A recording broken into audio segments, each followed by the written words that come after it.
Ladies and gentlemen, please rise for the pambansang awit ng Pilipinas.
the Integrated Bar of the Philippines has a threefold task, and that is to elevate the standards of the legal profession, improve the administration of justice, and enable the bar to discharge its public responsibility more effectively. So now I invite you to join us and be part of the IBP Cebu City chapter.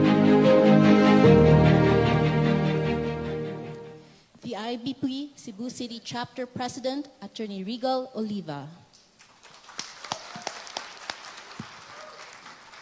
Good afternoon, ladies and gentlemen, and welcome to the IBP Cebu City debates.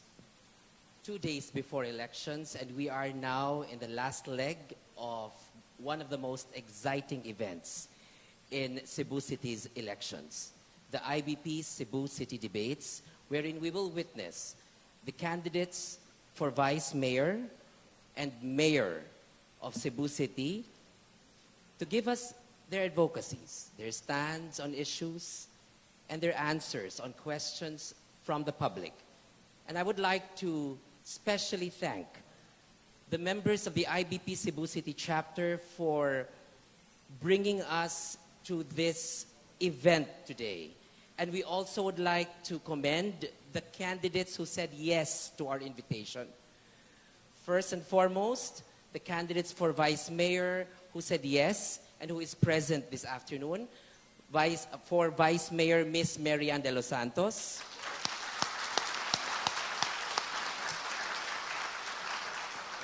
The candidates for Mayor, Mayor Tomas Osmeña.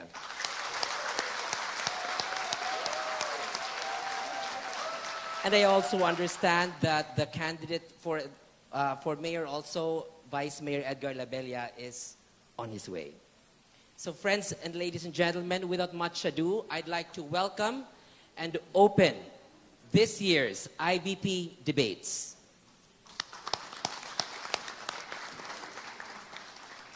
The former governor of IBP Eastern Visayas Region, Attorney Elaine Bathan, will read the guidelines of the IBP debates.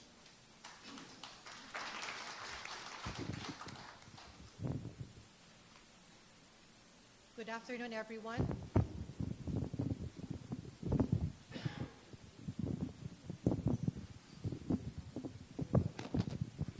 The guidelines of our IBP debates has been formulated by the Board of Officers of the IBP Cebu City chapter in discussions also and in consultation of those candidates or the representatives who have confirmed to attend this afternoon's debate.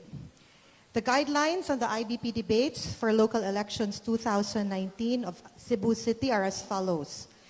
The IBP debates is an event organized by IBP Cebu City chapter and is aimed in promoting awareness among voters on various stands, advocacies, and opinions of candidates for the two major seats, namely Mayor and Vice Mayor, in the local elections of the city of Cebu.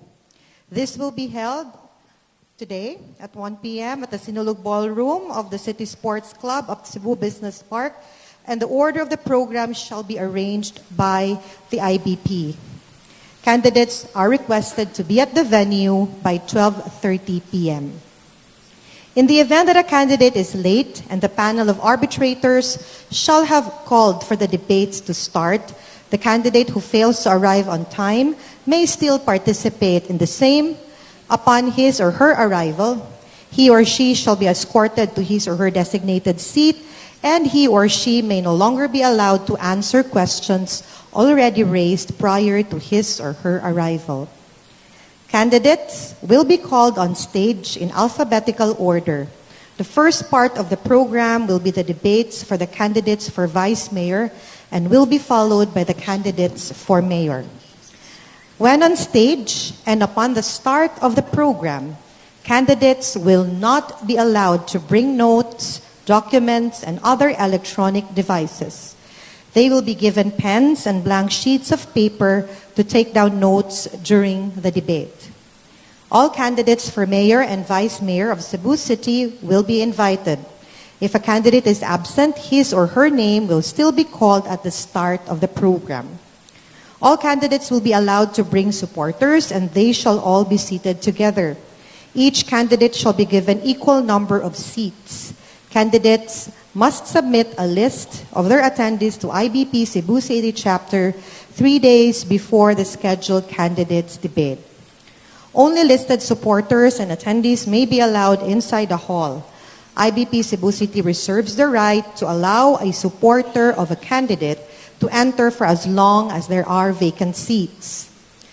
Supporters may be allowed to wear the candidate's shirt and bring tarpaulins, but the same may not be posted, hanged, or displayed in the hall. However, we had to accede to the security who disallowed bringing of the tarpaulins for security reasons. The organizers reserves the right to call the attention of any supporter raising their props that may distract the view of the audience. No other props may be brought inside the hall. Drums and bugle, whistle, horns, and the like are not allowed in the hall. Everyone must be inside the hall at least 15 minutes before the start of the debates, and no one will be allowed to enter the hall after the program has already started. IBP Cebu City may allow supporters to enter at the discretion and only during break. There will be one moderator for the debate and a panel of arbitrators composed of 3. The role of the moderator is to open and close the session, state the rationale, and ask the prepared questions to the candidates.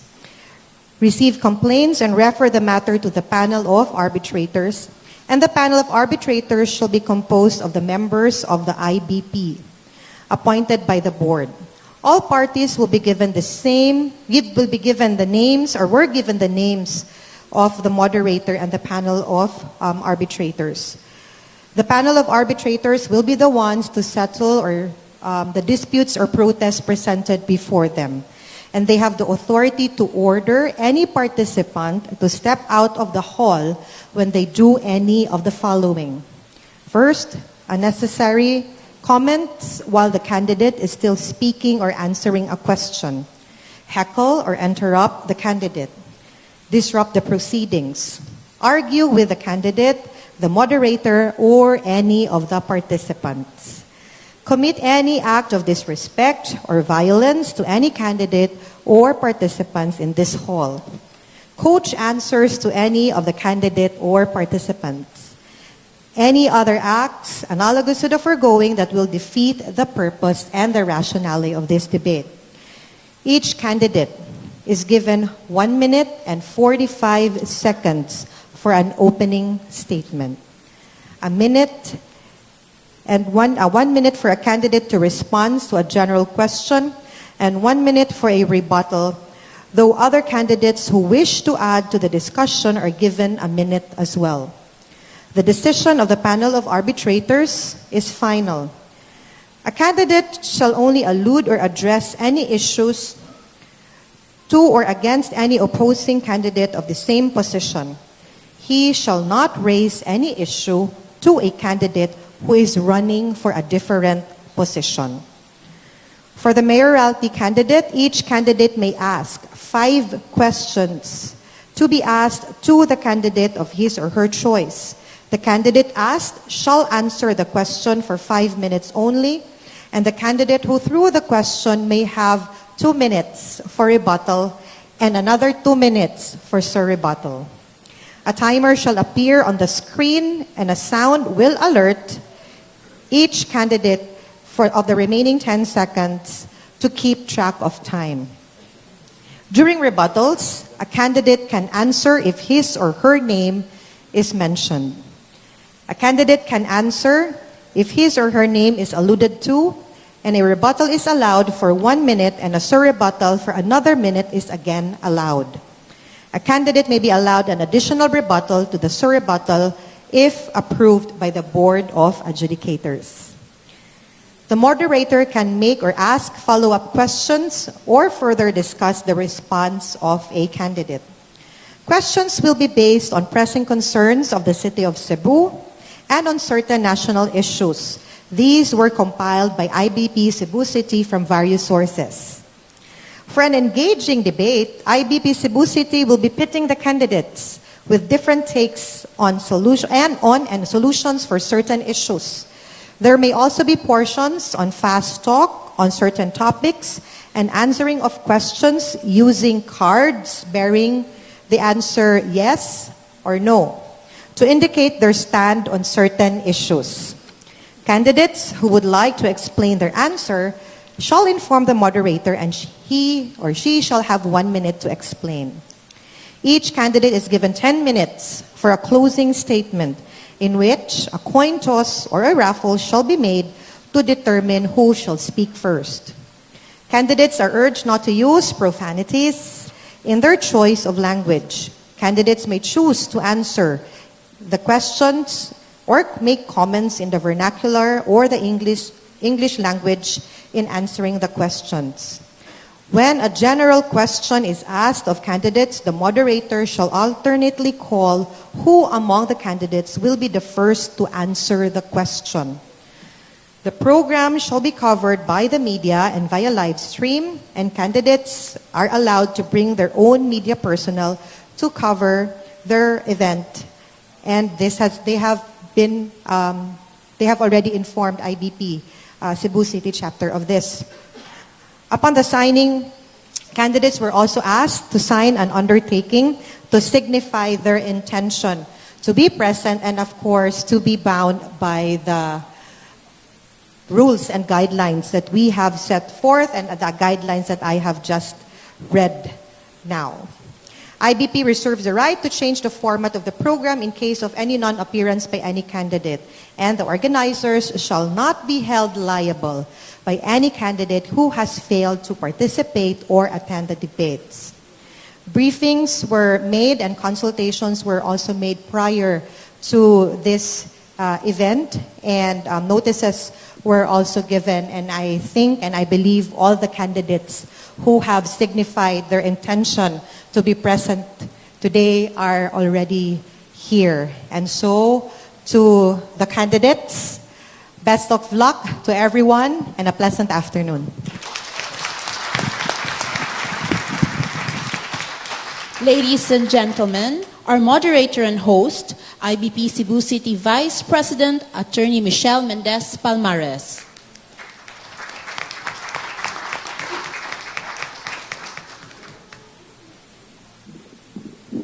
Good afternoon, everyone. Maayong hapon ka na tong tanan? Can I please ask you to turn to the person to your right and left and greet them? Good afternoon, maayong hapon. Are you excited for today's debates? And so are we, and so am I. And I'd like to thank Attorney Regal of Oliva, my president, for giving me this very not so stressful job to moderate the debates. At any rate, please allow me to introduce the panel of adjudicators for this afternoon's debate. And I'd like to start with the Professor of Law of the UC School of Law and the University of Southern Philippines Foundation and the Treasurer of the IBP Cebu City Chapter. Please help me welcome Attorney Mark Gaviola.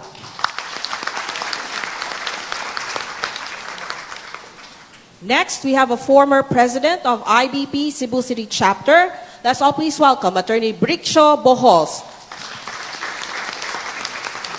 Incidentally, Attorney Bohos just celebrated his birthday. You might want to greet him a happy birthday. Last, but certainly not the least, is the Dean of the School of Law and Governance of the University of San Carlos, who I might want to say, even if I don't belong to this law school, is the best law school in the country today. Let's all please welcome Dean John Largo.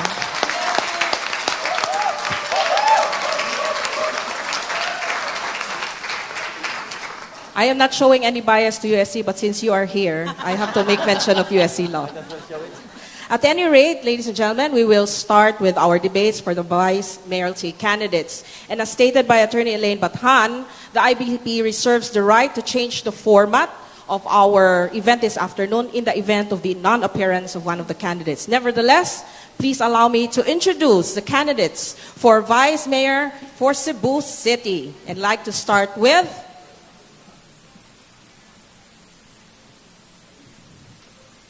Will I drum roll? I was expecting a drum roll. From Bando Osmeña, Pundo Kauswagan, or BOPK, Miss Mary Ann de los Santos.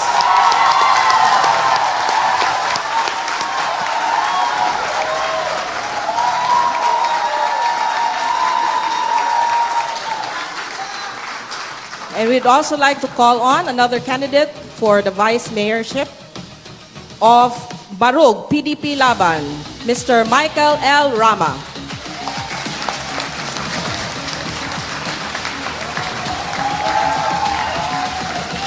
As I mentioned earlier, we will be changing the format because Mr. Rama could not be here this afternoon. And we respect also his decision in not acceding to our invitation. Nevertheless, we'll give opportunity to Ms. Marian de los Santos to answer some questions. And maybe we would start with an opening statement from you, ma'am. You can use any of the microphones. I'm comfortable there. Okay, I will be comfortable there.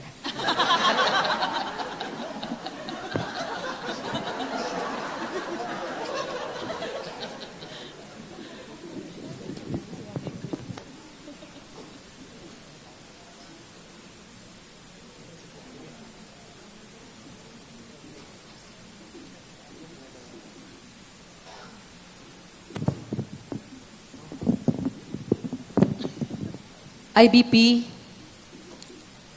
friends, ladies and gentlemen, party mates, opponents, media, good afternoon. IBP, thank you for the invitation and the opportunity to give me a chance to present myself as Vice Mayor candidate of BOPK. I am Mary Ann de los Santos. I am an incumbent two-termer city councilor, and I have served public office for 24 years now. I would not like to hesitate to take credit of good governance in the barangay where I serve, with the support of my team and, of course, the trust given by the people of Lahug, where once I was a city councilor and a barangay captain for 24 years. Working in the barangay gave me a full realization of what and how life is lived. This barangay governance is a microcosm of Cebu City Hall. The confidence I have to serve for public office is reflected on the multi-awards I have received from both public and private sector in the barangay governance. So given the chance to be the next Vice Mayor of the city of Cebu, my track record speaks for itself. My experience speaks for itself. My integrity speaks for itself.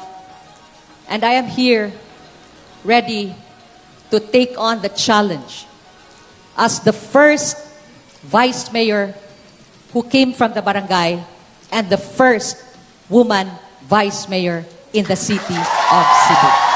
Thank you very much. May we request Ms. De Los Santos to please occupy the seat here in front.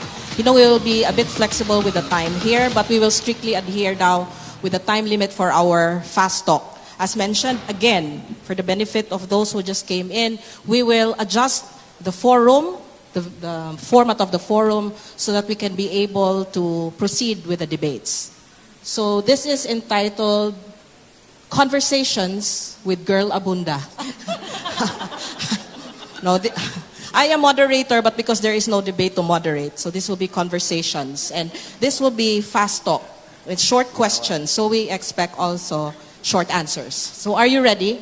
Yes. Are you ready, Cebu City? Yes! Wow. I'm surprised. Okay, let's start. One word to describe your leadership. Hands-on, but not afraid to delegate. Right. What is your biggest accomplishment by far? 24 years in public service is my biggest accomplishment. In one word, Cebu City is blank. It's the best city. Outside of politics, how do you relax? I am a triathlete. I bike, I swim, I run. I also want to be a triathlete, but it's very difficult and challenging. Are you in favor of death penalty? No. Would you consider Cebu City safe? Now? No. Are you in favor of making more cities? I'm sorry? Creating more cities. Are you in favor of creating more cities? Here? Here or in the country in general? Oh, yeah. Yes. May I ask why? Well, there's population has increased already. And it's a number of, not only the Philippines is already a melting pot to a lot of foreigners and all. So I think there's reason to expand. Should the Cebu City limit the numbers of cars and motorcycles using its roads? Safe. Should Cebu City limit the number of cars and motorcycles using its roads? No, I don't think so. If you were to choose between Bakasi and Lechon, what would it be? Lechon. Me too. Very obvious reasons. And if you were to describe Cebu City now, what is your description of Cebu City? Well, I still believe it's still the best city under the leadership of Mayor Tommy Osmeña. Last but certainly not the least, name your weakness as a leader and name a possible strength of your opponent. My weakness is I have a big heart. That's my weakness. And my opponent is lost. Okay. Well, he is not here, so he cannot be found. But before we end this fast talk, our conversations with the IBP Cebu City, I just like to ask you one last question. What is the song that best describes what you feel right now? And can you sing it for us? Actually, that's my weakness. I cannot sing. Okay. But the song I want to sing, but I cannot sing, is We Are Family. I got all my brothers and sisters with me. And for the benefit of all, I'm so happy, I'm so proud today that all my siblings, 3,000 miles away from the States, they're all here. Can you please stand? From Chicago to New Jersey, they're all here. So all of us, 8 in the family, are here. Thank you very much. Ladies and gentlemen, one of the candidates for Vice Mayoralty of Cebu City, Ms. Mary Ann De Los Santos. A big round of applause, please. Thank you very much. And now I think we will proceed. Yes, you can be excused. I will be asking you some tips on how to start being a triathlete later on. So now at this point, we will proceed with debates for the mayoralty position.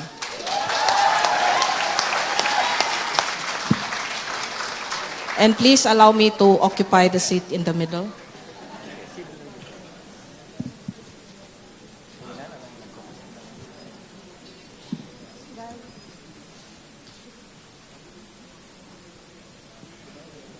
Ladies and gentlemen, as mentioned in our guidelines, we'll be introducing the candidates in alphabetical order. Our first mayoralty candidate is from Barug, PDP Laban, Mr. Edgardo Labella.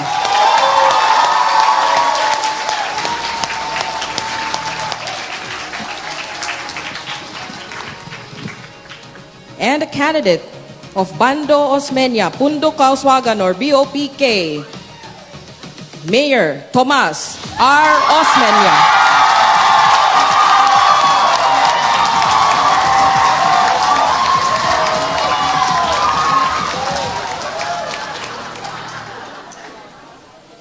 Thank you very much.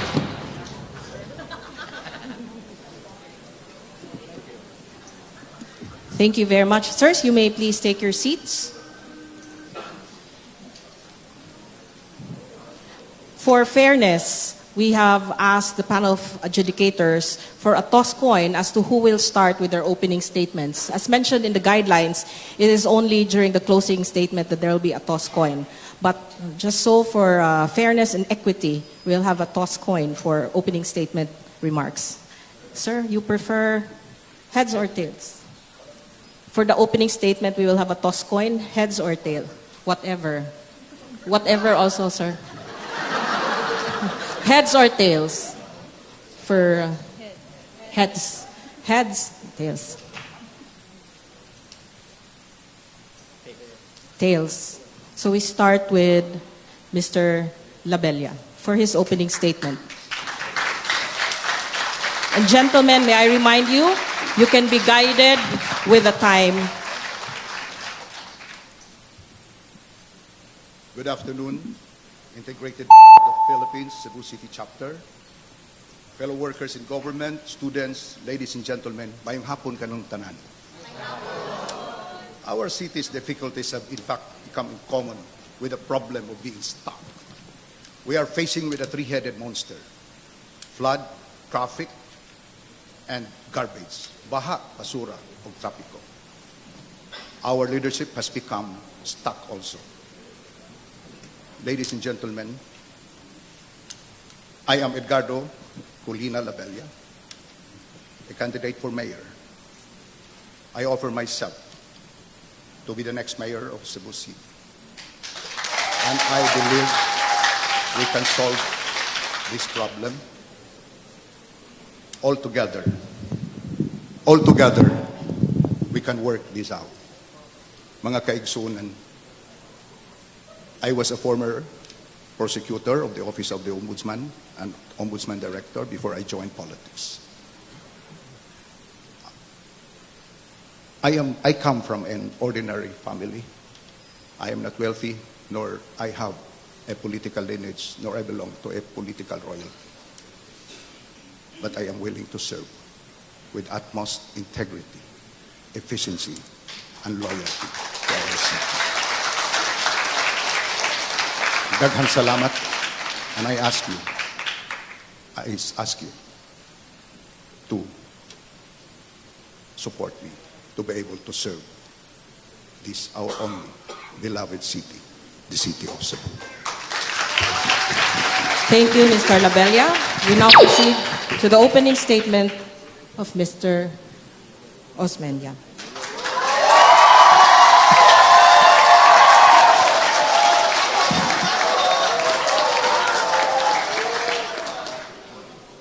Maayong hapon kaninyong tanan. I've had the great pleasure and honor of having served the city of Cebu coming out of martial law. And I've also had the distinction of working in my first term with another Osmeña, Lito Osmeña. And through the years, through our first year, we were the architects of Cebu. We were able to put Cebu City in the forefront. We were able to make Cebu City one of the 10 most livable cities in Asia, according to Asia Week. We were able to overcome and steer Cebu City out of its biggest disaster, Bagyo Ruping. We were able to increase the income of the city at an average rate of 38% a year. So it went up from 120 million in 1989, and by the time I turned it over to Alvin Garcia in 1995, our income was 900 million, or an average rate of 38%. I was elected as the Executive Vice President of the League of Cities in my first term. In my second term, I was elected by mass motion by all the city mayors of the Philippines as the president. I was elected in my second year as mayor as one of the 10 outstanding young men of the Philippines. And in the first search by the Senate of the Philippines, I was selected by the Asian Institute of Management, UP, Development Academy of the Philippines, Ateneo de Manila, at De La Salle College University as one of the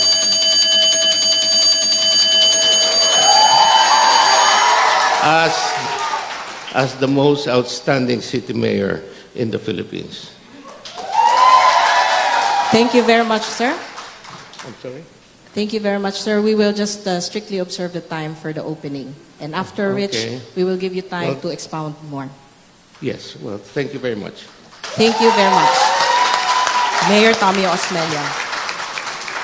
Sirs, I'd just like to remind you that although this seems like a formal debate, we can be informal. So you may choose to sit or stand when answering the question, whichever is more comfortable for you. So with that, can we start with our debates? Yep. Yes. Are we ready? Yes. The hashtag is, this is the end game. And I hope there will be no Thanos here this afternoon. So let us start with our first topic on the environment, disaster risk reduction, and management. And we will propound the question first to Mr. Labella because we will start alphabetical order. The next question will be answered by Mr. Osmeña. And our question is, what is your immediate solution to clean up and address the solid waste or garbage disposal problem of Cebu City?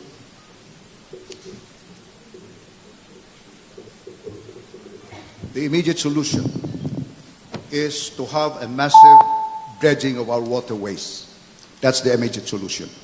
Thereafter, we should have a vigorous policy of the city to come up with a vigorous prevention of the going back of the litter to our waterways and rivers. That's the immediate solution. And of course, involve the barangays for them to be able to work together. And when I say barangays, I do not mean barangays allied only to our group, but all barangays, whether allies or whether at the opposing camps, so that we can come up with a very effective and efficient way of immediately removing the rubbish, the garbage in our waterways and creeks and rivers in the city of Cebu. And this has also caused too much flooding. Even if the rain is not that heavy, even if there is no downpour, even if the rain is just light, we immediately have flooding in the city. And this has not been done for the last 30 years. And I offer the solution on a short-term basis. Thank you.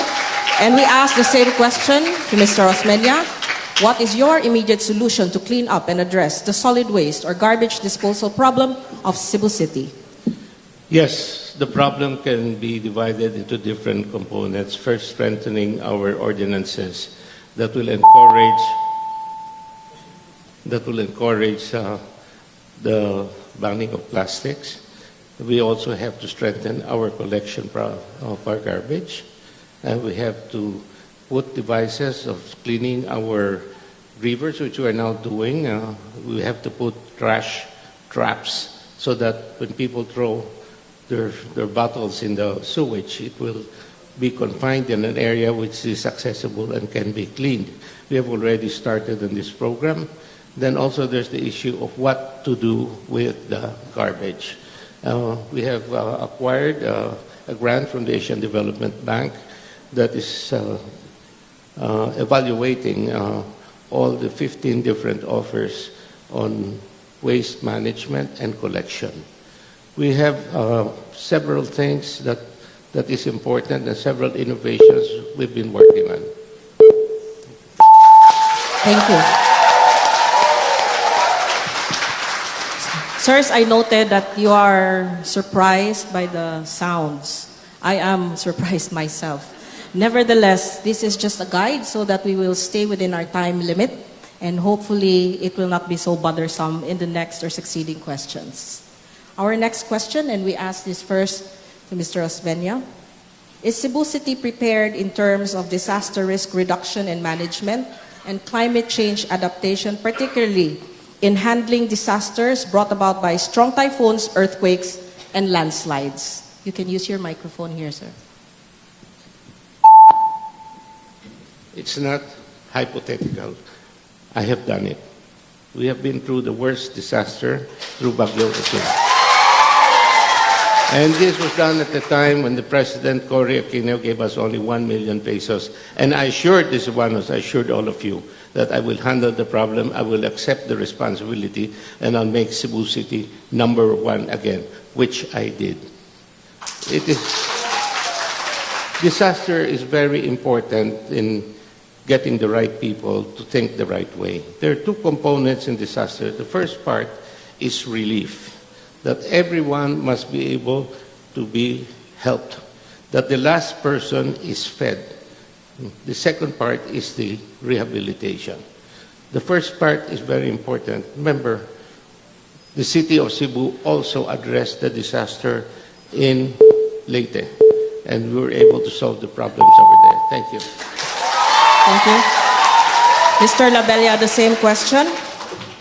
Is Cebu City prepared in terms of disaster risk reduction and management and climate change adaptation, particularly in handling disasters brought about by strong typhoons, earthquakes, and landslides? We have to admit the fact that our community has become a calamity-prone community. Disasters, fires, man-made disasters, and natural disasters. Yes, we are prepared, and we have done that several times, and we've been a part of that. Not only the executive department, but also the legislative department. But there is one more thing lacking, which we should have as soon as possible. We lack evacuation centers for our victims.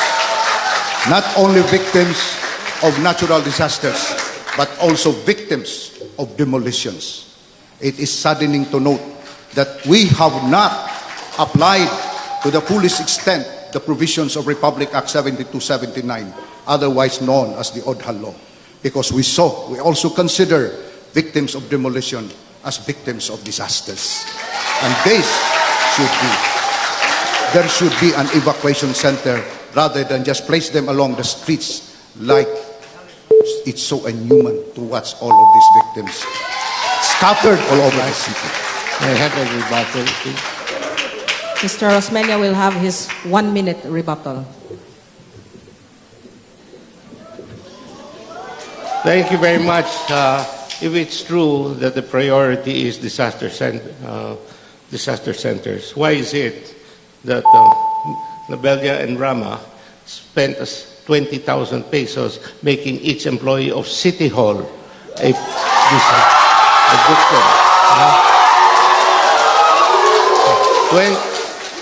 Resulting in having himself and Rama suspended, the first mayor and vice mayor to be suspended in the history of Cebu. We will give the floor to Mr. Labella for a rebuttal, but may I remind the audience once again that we need to temper also our cheering so that the rest of the audience can hear the answers of those who are speaking.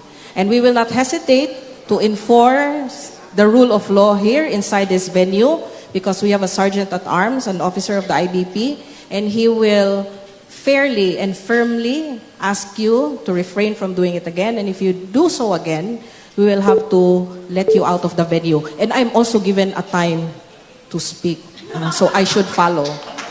So let us please respect one another when somebody is talking. Hopefully, everybody can sit down and listen and just cheer after their answers. Are we agreed? Yes. Mr. Labella, please, for a rebuttal of 1 minute. Just very short rebuttal. Poor employees of Cebu City, about 5,000 of them. They are also, insofar as we are concerned, it is our respectful submission and interpretation that they were also victims of these two calamities. It is just unfortunate that there was a different interpretation of the word victims in this particular case. But the case is still pending review with the Court of Appeals. That's my sorry about it. Thank you. And now we proceed with the last question on this topic. Is there a concrete short-term and long-term solution to address the perennial flooding problem in many areas in Cebu City? When we start with Mr. Labella. Short-term solution to the flooding of Cebu City. It is related to garbage. Even if the rain is not that heavy, it easily floods in Cebu City. Why? Because, first, as I've said, our creeks have not been, our waterways have not been cleared of rubbish and litter. So as I've said, let us have an immediate excavation and deepening of our waterways. The other solution is, of course, to apply or study, make available the comprehensive drainage plan. It is unfortunate that, with due respect, this mayor has been mayor since 1988, and until now, we don't have a comprehensive drainage plan in the city. If elected mayor, I will see to it that I will convene right away experts on drainage so that we can right away study the possibility of having a comprehensive drainage plan for our city. Thank you. We now give the floor, Mr. Osmeña. Is there a concrete short-term and long-term solution to address the perennial flooding problem in many areas in Cebu City? The traditional approach in solving flooding areas is to complain to the mayor, who will provide a drainage net system, so that the next time there's a heavy rain, the flooding disappears. However, don't forget that when the water disappears, it does not go back to the sky. It goes down below, which creates a more severe problem. And this is a phenomenon. The development of our hillsides, Maria Luisa, the Alta Vista Golf Course, where they installed very, very big drainage systems, has caused the water to flow down immediately. And the development of the Ayala Cebu Business Park has caused severe flooding in Mabolo because the drainage system there is too efficient. When it rains in 3-4 minutes, it's already in Mabolo. And that's the same reason why it floods in Colon. It's because of the rain in Lahog.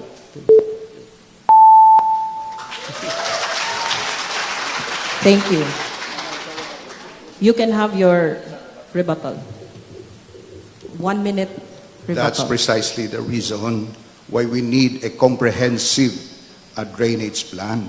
Because if our drainage system is sporadic, one after the other, from one area to the other, then of course there will always be flooding. It should be comprehensive, integrated drainage plan from all over the city, from the mountainside down to the flood. That's it. We will proceed with the next topic on health. And we will ask this question first to Mr. Osmeña. I will ask the first question on health and ask you to answer first. You will be taking turns. No, I will ask first, sir. I'm sorry, I'm very unclear. Forgive me, I'm a bit nervous. I just host Miss Mandaue, so I'm not used to debates. And Miss IBP. The question is, how do you propose to make the Cebu City Medical Center self-sustaining yet free for Cebu City residents who cannot afford private health or medical care?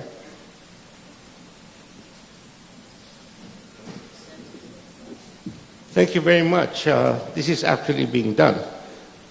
We started without the Cebu City Medical Centers demolished by the previous mayor, and we had no funds for it. So we had to raise the funds, and we are now on our 6th floor, and it will soon be open in the next 2 months partially. We are addressing the needs of the citizens who cannot afford. We are not here to compete with the private hospitals. If we do so, our hospital will never be big enough. Friends, healthcare is very important, but we also, in parallel to our CCMC, we also have a very strong prevention program, probably one of the best, if not the best in Asia. We have sustainable provision of medicines under our long life program. We are the only city in Asia that provides daily maintenance to our citizens. This way, the mortality rate should You can go down. finish your statement, sir. You can finish your statement. Okay. This is to prevent people from getting sick, you know. Instead of taking care of people who are sick, why don't we have a program to prevent people from getting sick? When they get sick, they come to us and ask us to spend 30,000 pesos under CHAMP. Why don't we just use the money to provide strong preventive programs by giving them regular maintenance medicine, so the likelihood of getting sick is much less. Thank you very much. And we will afford the same time to Mr. Labella. The same question, how do you propose to make the Cebu City Medical Center Cebu City- self-sustaining yet free? Cebu City Medical Center, of course, there should be some words there that will cater to the needs sa mga maka-afford kanang mga private nga mga patients. And these patients, we will provide them with excellent health service. Ang kaning kita sa mga private individuals who can afford will subsidize the poor people of the city of Cebu para malibre ang ilang hospitalization. Ikaduha, para maminusan ang mga pasyente sa CCMC, we will see to it that all the barangays which are densely populated, we will provide one doctor for each barangay para ang atong mga katawhan sa mga barangay, kung pwedeng anhara matambalan sa barangay, dili na dalon dito sa Cebu City Medical Center. Ikaduha, ang atong Cebu City Medical Center, ato yung butangan og geriatric ward. What is a geriatric ward? That is a ward for senior citizens. Because senior citizens, we do not only treat their ailment, but we also look after their physiological and psychological well-being.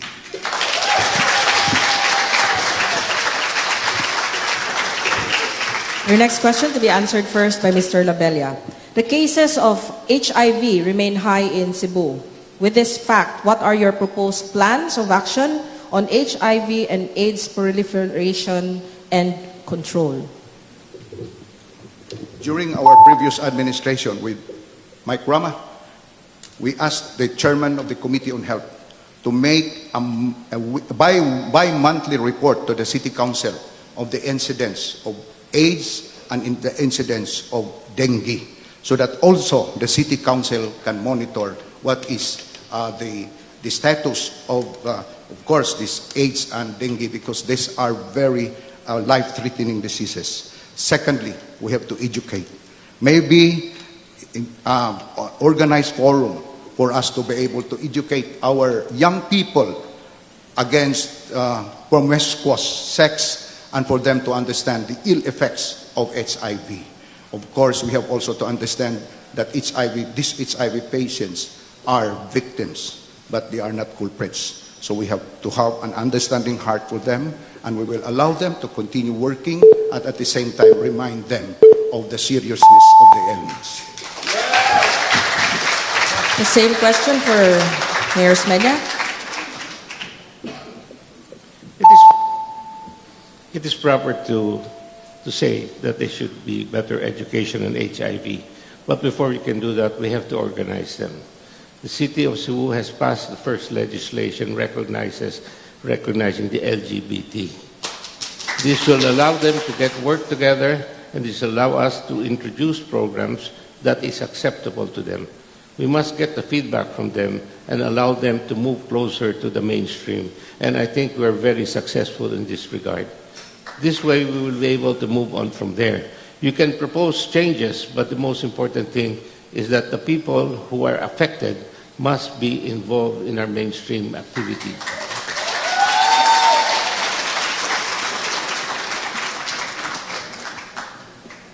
Attorney Michelle, may we, from the panel, we may remind the candidates that microphones are also provided on your table so that you don't have to stand up and use the podium. So because we feel that you might be uncomfortable with standing up and sitting down. So microphones, again, I remind the candidates, microphones are provided so that maybe it's better for me to stand and give the microphone to whoever needs to answer, because I feel I'm the younger one, so I should be moving, right? I think that would be a better arrangement. Would you agree, sirs? Instead of you standing, I'll be the one to walk to your side or the other side. I don't mind standing up. I don't mind also for the standing. benefit of I the feel cameras. comfortable too. But at any rate, if you like, sir, you can use the mics so we don't have to keep on standing. Because I have to show my respect and regard to the audience who are here. And one way of showing respect is to stand. I think we all respect the audience here. And because we love the audience, why don't we give ourselves a big round of applause? We've gotten this far. Yes. So now we proceed with our next topic on traffic, transportation, and road improvements. And I will ask this question first to, I'm confused already, who is first? To Mr. Labella. I'm sorry, to Mayor Rama. I'm sorry, to Mayor Osmeña. See, you are all making me nervous. I am so sorry, sir. Please accept my apologies. That's okay.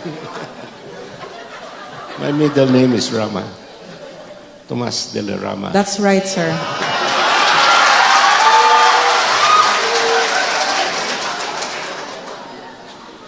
He is de la. Okay. The. All right. Can you please strike that out from the records? If this is a court, can I ask for a striking of the records? So again, the question is on traffic, transportation, and road improvements. And I ask the question to Mayor Osmeña, sir. In CNN just this afternoon, the government has allowed, again, the operation of angkas. And good for 6 months, to operate good for 6 months. How can the public be protected from these kinds of transportation, such as angkas or habal-habal, with respect to fare, safety, and convenience of the Cebuanos? By regulating the system, it makes it easier to manage. When they're illegal, then they're hard to control. Under the system of angkas, the rates are very predictable. Number two, they will go to you. They don't clog the intersections. And number three, there's a certain high degree of safety in knowing that the driver has been screened and trained properly, or he will not be part of the system. Thank you. Mr. Labella, we ask you the same question. And how can we be protected from these kinds of transportation?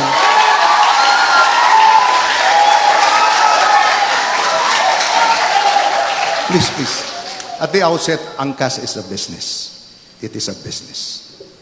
We should not forget the ordinary habal-habal driver. They are earning a living.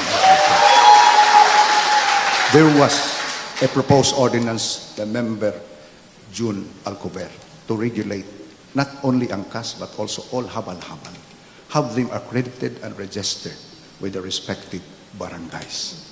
And of all people, they should be the ones that should be supported. Of course, that's not mean that we will not support angkas, but angkas is a business. There is another enterprise that is earning money aside from the ordinary habal-habal drivers.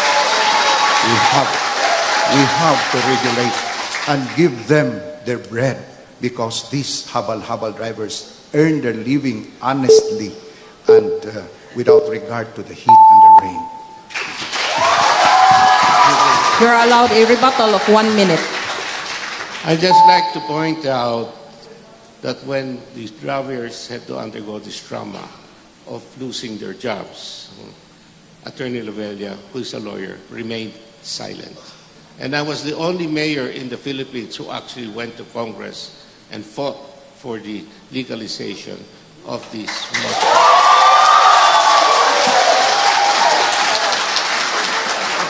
Sir, rebuttal, sir? 1 minute, sir, rebuttal. Beg to disagree. I was not silent. I was supportive of the ordinance, proposed ordinance of June Alcover to regulate all habal-habal drivers. Unfortunately, we did not have the numbers in the council.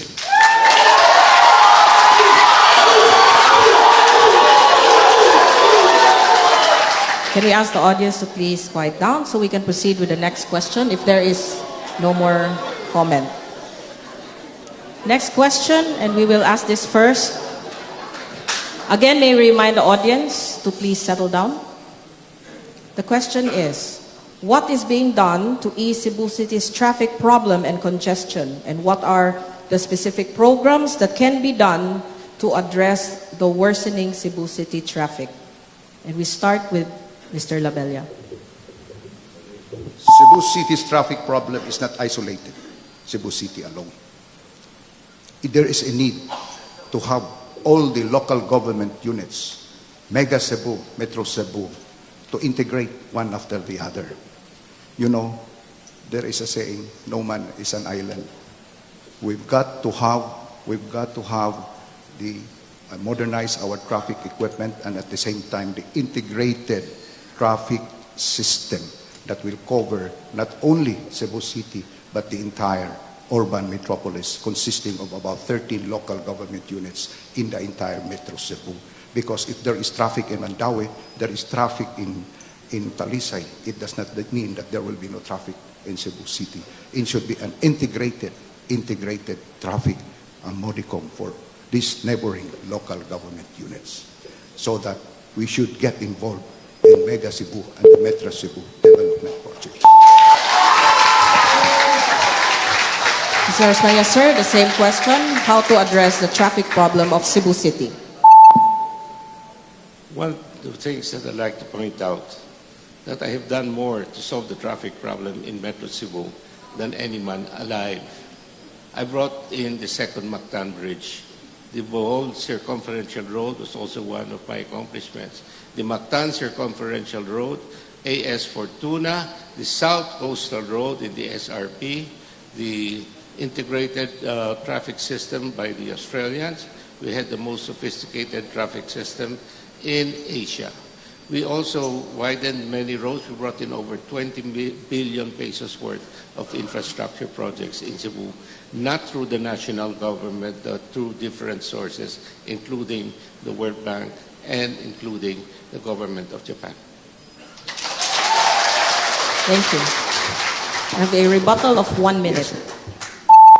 To solve traffic, aside of course from what I've said as an integrated system for all the local government units, there are three important things: education, infrastructure, and enforcement. If only the people are well educated, disciplined, there might no more need for enforcement. But of course there has to be infrastructure. That's why we need modern traffic system, modern traffic equipment, and integration of all the traffic system in the entire 13 local government units of Cebu City. And Mr. Rebuttal for 1 minute. Education is not the same as enforcement. Education is all talk. Enforcement is being able to crack down. When I introduced and strengthened CITOM, we increased our traffic fines from 100,000 a year. In the first year, it was 400,000. The second year, it was 1.6 million. In the third year, it was 3.2 million. We have introduced clamping, and this is the way people follow. They follow because they are afraid, not because they are educated per se. They park in the middle of the street. They think they own the sidewalks. And when there's a fire, the fire trucks can't enter. And this is compounded by the fact that there are more cars now, and the poor particularly now own cars instead of motorcycles. So when there's a fire, you cannot even bring in a fire truck.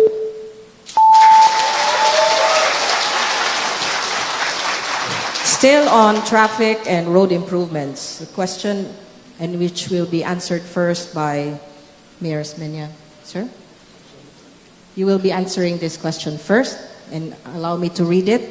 There is a lack of pedestrian lanes in Cebu City, and yet there are illegal vendors or even small businesses that occupy the roads and sidewalks. How do you propose to address this concern? Okay, number one, we are trying to improve the enforcement of our sidewalks, and without hurting the urban poor. They are in a marginal livelihood state, and we tell them as long as they do not obstruct And as long as the store owner does not complain, we have maximum toleration for them. And we ask the same question to Mr. Labella. When I was a councillor, I passed an ordinance regulating street vending and ambulant vending in the city of Cebu. Make themselves organized into one body for them to have a self-policing, self-disciplining, self-regulating body, for them to be able to address all their concerns unilaterally, so that we believe that these vendors must be given the opportunity to earn a living. That's why there has to be an organization for them to be able to self-regulate, self-discipline among themselves. I passed that ordinance, but eventually it did not pass through. But I'm asking our members of the council later on, and when I'll be mayor, that we should have that regulatory ordinance for our street vendors so that we will be given the opportunity to earn a living. There is a provision in the Constitution that no person shall be deprived of life, liberty, or property without due process of law. Property is used. Thank you. When we ask the audience to settle down, we allow 1 minute rebuttal from Mr. Osmeña. Sir. In 1989, I was the first city mayor in the Philippines to organize the urban poor. We had created 500 urban poor organizations, including sectoral groups like the street vendors.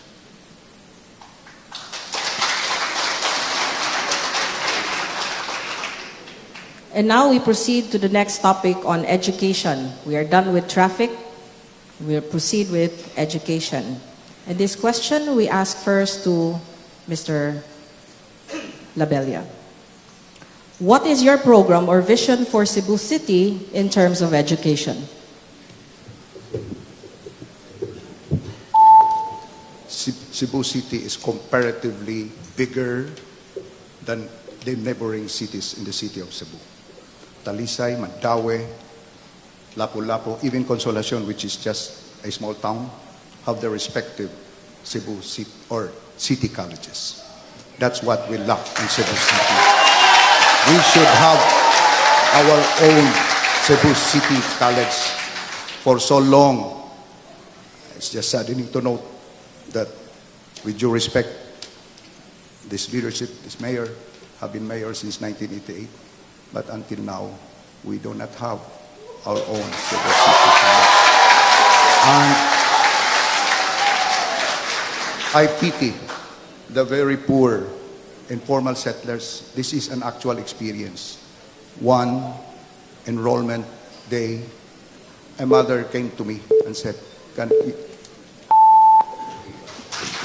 you. We ask the same question. Mr. Osmeña, sir.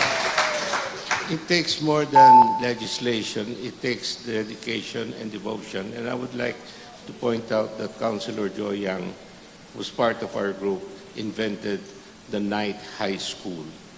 Without spending money to buy more land, without spending more money to build more buildings, 50 to 80,000 people in Cebu City were able to graduate high school with a minimum cost. We now are trying to capture and create a new system under the call centers where people can extend their education without resigning their jobs. And we have gotten the cooperation of the call centers. We will have a call center city in the SRP where you will be able to improve your educational standing, allowing you to get a better paying job. Thank you. No rebuttal. Next question, and we ask this to you, sir. Do we have sufficient infrastructure that protects students in going and coming from their schools and universities? Do we have sufficient infrastructure? Yeah, the city has appropriated this year's 200 million pesos to allow our students in the mountain barangays to go down and go to school every day. It's different from the standpoint that each barangay will have an air-conditioned bus with a fold-down desk So while they're commuting down, they will be able to study. And when they go back in the afternoon, there are lights also where they can study. This way, they do not have to look for a place to stay over here. And we have already bidded out the buses. Mr. Labella, do we have sufficient infrastructure that protects students in going to and coming from school? This is and an actual universities? experience after that earthquake. We inspected all the school buildings in the city. Sad to say, we found out there are certain school buildings, Reno Mercado, Zapatera, that there is only the stairs on the one side of the building. God forbid, if that same earthquake will happen again. There is only one stairs going up and down at the other side of the 4-story, 5-story building. There are no stairs for the students and pupils to go down. We should correct that. And,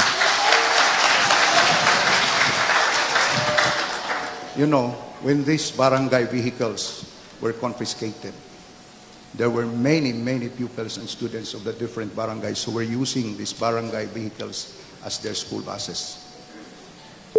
To their disadvantage, they had to walk kilometers because of lack of vehicles, which they use as their school buses. Thank you. Your 1 minute is up. No rebuttal. We proceed with the next topic on taxation, revenue generation, and business atmosphere. And we propound this question first to Mr. Labella. Panel of adjudicators, please guide me so I do not get confused again. Thank you. The question is, what improvements are needed to make Cebu City's business environment more competitive and dynamic? The city must have to be business friendly. Secondly, we have to cut red tape in securing business permits and building permits from the building office of the building officials. Many instances, businessmen came to me and said, why it took so long to release the business permit? Why it took so long to release the building permits? Took months sometimes. And please. And the answer was, we are undermanned. How could the city be undermanned when we have 5,000 employees in the city? It is a question of streamlining our employees and officials in the city of Cebu. We have to work along that way. When I'll be elected mayor, I will see to it that there will be no red tape in the issuance of building permits and business permits in the city, because we have to streamline our employees. We have an abundant number of workers, but sad to say, the reason for the delay, undue delay, is lack of manpower, and I cannot accept that as a reason. Thank you very much. The time is up. We ask the same question to Mr. Osmeña. What improvements are needed to be made to make Cebu City's business environment more competitive and dynamic? You know, bureaucracy is a major problem. It will continue to be. But I would like to remind Mr. Labella that last year when there was a fire in Pasig, he would set up a special system of facilitating the fire victims' titles. No? And he asked for my full cooperation, which I give. But today, I do not see a single title that's been processed. It's important. It's also important to take into consideration that Cebu City has its own standard for safety and parking. We have stronger parking requirements, and many of these people, they send architects from Manila thinking that they have the same rules. See? And there's the issue also of fire safety, which they have to address. You can see what happened to Metro Gaisano. It takes 4 days to kill a fire that's on a building that's only 4 floors high. This has to be addressed. Any rebuttal? No rebuttal. Next question, we ask first Mr. Osmeña.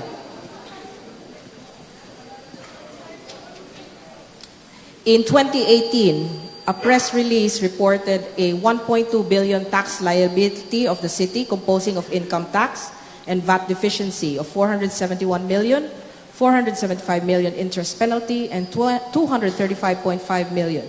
How should the city prevent tax assessments of this kind, and who ought to be accountable for it? Thank you very much. This is a problem of being able to pay so much in income taxes. But remember, the issue is, why do we have so much income in the first place? It's better to have more income and worry about the taxes than to have no income and not have any taxes to pay.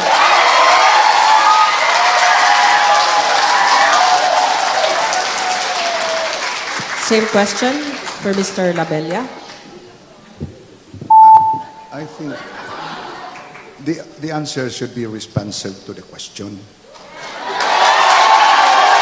The question was, who would shoulder the tax liability? The city government of Cebu should not pay tax on income tax because the city, please keep quiet. We do not pay income tax to BIR because we are both government entities. And we are not supposed to be liable for income tax to BIR. And I think that is the answer to that question. Can we ask, again, may I remind the audience to please try to settle down for a 1-minute rebuttal. May I suggest that you talk to your president, because I brought up that matter with Sani Domingo. And he said the Department of Finance that the city should pay income tax. So you tell the president that he is wrong. Sir, rebuttal of 1 minute. No need to talk to the president. It is a provision of law under the local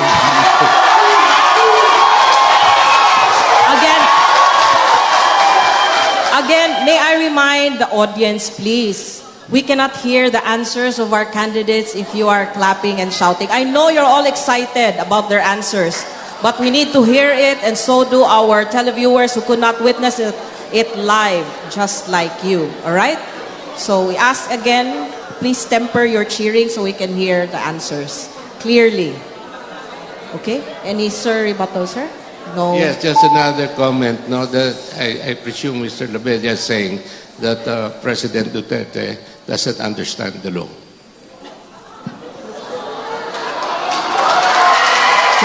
We proceed with our next question on taxation and about the business atmosphere in Cebu City.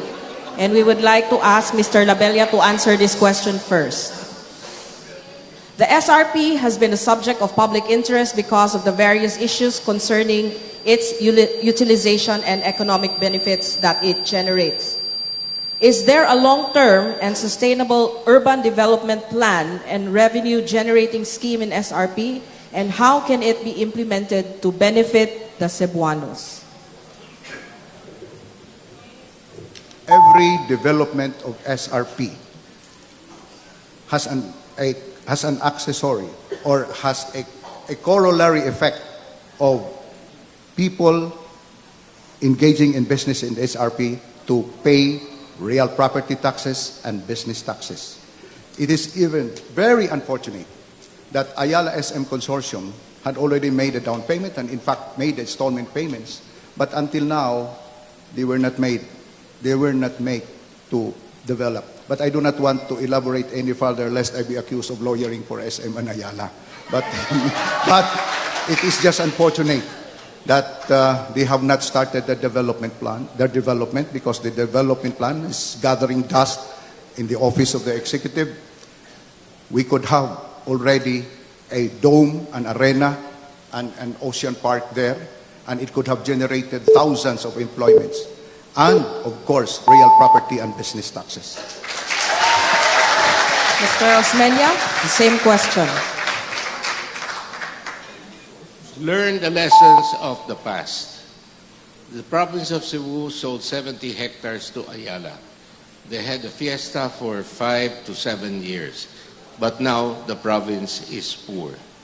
That is why I'm against, if at all possible, from selling the property, which is what we did with Mr. Gokongwei when they just lease the property, because at the end of the term, the city of Cebu will own the business and all the buildings and the land as well.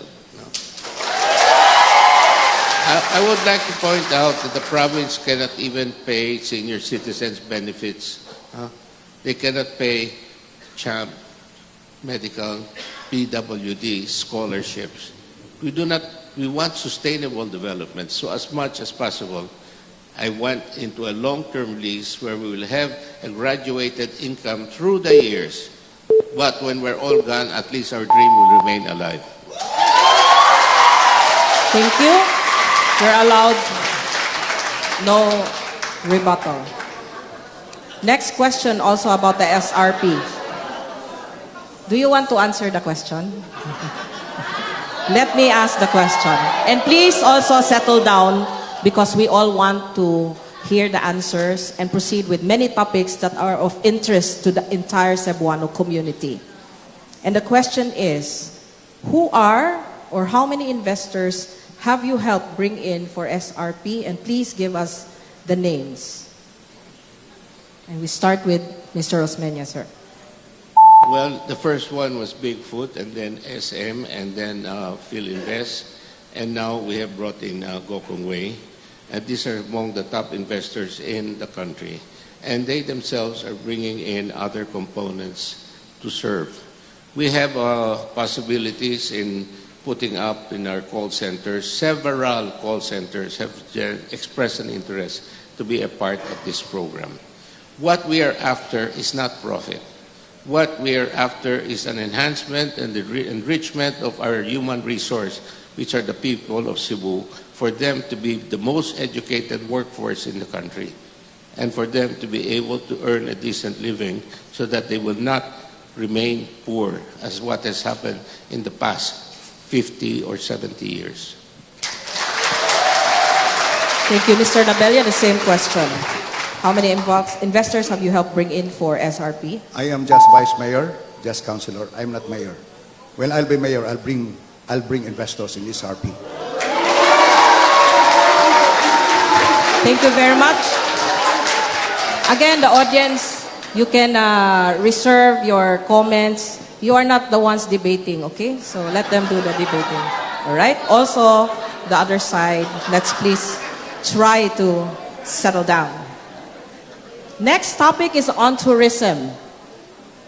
And the question that I would like to ask first to Mr. Labella. What must Cebu City improve on to ensure that it will remain as a top tourist destination in the Visayas, if not the entire country? During the previous administration, together with Mike Raman, we have concreted roads going up to the mountains. And you see the mountain barangays. There's the Amsterdam. Tourists are going up the mountain barangays. And we will develop more of that. And of course, Cebu City, remember, is a heritage city. We will incorporate heritage, history, and tourism in the city of Cebu. You see, we have there Colon Street, the oldest street in the Philippines. We have San Carlos, the oldest school in the entire country. And we will incorporate Fort San Pedro and all the other heritage and historical sites of Cebu City to attract more tourists. And as I've said, we have started to develop our mountain barangays, and we will continue to develop mountain barangay resorts like the Flower Amsterdam over there, and it has attracted tourists already from abroad and domestic tourists. How will, same question, sir. I think before we put our emphasis in mountain barangays and whatever, we should just maintain good housekeeping. Our biggest tourist attraction is the Sinulog. And it was the most rowdy Sinulog before I came back as mayor. All the adis and all the bad elements were dominating our streets. I exercised political will. I threatened to close down stores. I brought back peace and order because it's very important that the tourists can see that it is safe. Any rebuttal? Next question on tourism, and I would like to ask Mr. Osmeña. What can you do or how can you help provide opportunity to small and medium enterprises with the influx of tourists in the city? Good question, because you can see what is happening today. The rich get richer and the poor don't have a chance. There is a need to develop a system of creating small industries. We have the opportunity. You can see, for example, our small restaurants are doing extremely well. But you can see also, I'd like to remind you, when Ayala opened their mall, it was basically Cebuano stores. And then they kicked out all the Cebuano stores and restaurants and put in stores from Manila. This is not what I'd like to promote. We have something to offer, and the foreign tourists and visitors want to experience a foreign adventure, an adventure of being in another culture and enjoying it. And this is what we should focus on. Thank you. Thank you. Mr. Labella? There are institutions in government, Land Bank, Department on Tourism, who would assist small and medium enterprises engaged in tourism and provide them with loan facilities. We will capacitate these small, medium industries, teach them on how to avail of the loan facilities of these institutions in government for them to be able to acquire loans so that they can improve their business. And let us also remember that this country has a very serious political and social imbalance. Too many have too little, while too few have too much of the good things in life. And this is one of the best ways where we can spread our resources so that we are going to have a big middle class and help our small and medium enterprises. Rebuttal of 1 minute, Mr. Osmeña. May I kindly remind Mr. Labella that I talked to Senator Loren Legarda, who helped us facilitate the transfer of 675 million pesos for 10,000 peso loans for urban poor. And he complained, and we have it on record, that it's bad for his politics. No? And he blocked it. And this is something that I would like to point out. Many have already received their 10,000 pesos, but the others are still waiting for it. A sir rebuttal of 1 minute. A vice mayor cannot do that to a national agency in government. And if it is true that I prevented them from getting the 10,000 loan, then others would not have received the same. The reason perhaps why they were not able to receive, because they were not able to comply with the requirements set forth by the regulation, by the institution. It is not true. Is there a sir rebuttal? We will just allow a comment and then we'll proceed to the next topic. It came out in the newspapers that he complained to Presidential Assistant Michael Dino to stop this program.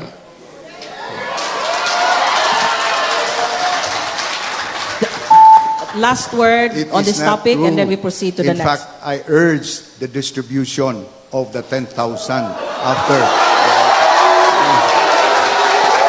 Okay, thank you very much. We close this topic or else we will never end. So we proceed to the next topic, which is my favorite topic. Law and order, security and public safety. And why is it my favorite topic? I just give a brief background. My father, before he became a lawyer, was a security guard. So public safety and security is everybody's concern. And we should make it a priority. So this is my favorite topic. So this is my first question on my favorite topic. Vandalism and graffiti make our city look dirty and unsafe. Is there any program or plan of action to clean up public areas and protect private properties, especially perimeter walls, from vandals? And we start with Mr. Osmeña, sir. We have a particular problem in our IT park because the workers come out at night and they are being victimized. And we have worked very closely with our call centers to see to it that their problems are being addressed. But one of the most important things that is happening today, because of the deterioration, the people do not bother to call the police anymore. And because of this, there's a very important gap in our ability to enforce the law when people have lost their confidence in our police. Under our previous police chief, Colonel Doria, we had a very, very efficient police force. Right now, it's a question of having the wrong chief and the wrong general doing all the harm instead the good that we deserve. Mr. Labella, for your... For law-abiding citizens, there is nothing to worry. The police is there, established checkpoints, especially during this time of the year. And there were a number of illegal drugs that were confiscated. For as long as we abide by the rule of law, there is really nothing to be afraid of. Any rebuttal for 1 minute? I question these drugs that's been confiscated, or are they being recycled? Because you read the newspapers, there are hardly any convictions. There's so billions of pesos being confiscated, but there are no convictions. Where are all of these people now? You know, I used to get from Colonel Doria daily reports of having 20, 30 drug busts a day. Small cases, he worked it out. Here, we only have cases that make the newspapers. 5 million discovered. Really? I don't believe that, tell you frankly. Where are these drugs now? Sir, rebuttal for 1 minute. Well, of course, our justice system is quite inefficient and when it comes to prosecution. I agree. It takes a long time before the cases are being filed in court. And I beg to disagree that these confiscated materials are hidden or disappeared. They are being submitted to the prosecutor's office for immediate action. And of course, I cannot agree that there is rampant criminality initiated by the police. It is a very wrong conclusion. It has to be investigated thoroughly who are the culprits. We never know that this is a result of a political maneuvering just to besmirch the reputation of the police and, of course, of the opposing political camp. We proceed to the next question. And this is the last question on public safety, on security. I wanted to ask a lot of questions, but we have a time limit, and also the candidates will be asking each other 5 questions each. So I hope you're ready with your 5 questions. And this is the last question, law and order, security and public safety. There is a city ordinance that requires business establishments to put up CCTV cameras, but some of these businesses do not have cameras, or if they do, they are not of good quality. So the question is, does Cebu City have an integrated security plan to procure CCTV cameras to monitor not only peace and order, but also traffic and disaster management efforts? And we start with Mr. Labella. I'm sorry. Mr. Labella. Well, of course, I am not in a position to answer that question because I do not belong to the executive department of government. I belong to the Sangguniang Panlungsod. And that question should better be propounded to the executive department, to the mayor, to the executive department. Mr. Osmeña, for your answer to this question. Thank you for admitting your ignorance.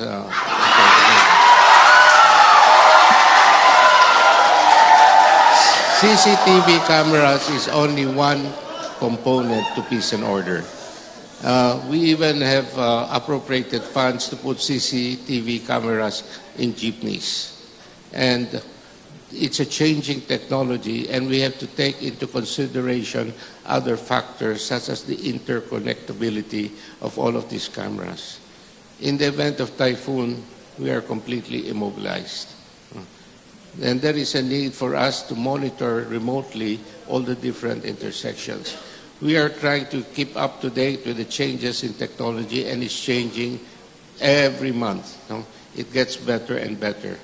But as you can see, even those who are victims of crime are caught in CCTV cameras.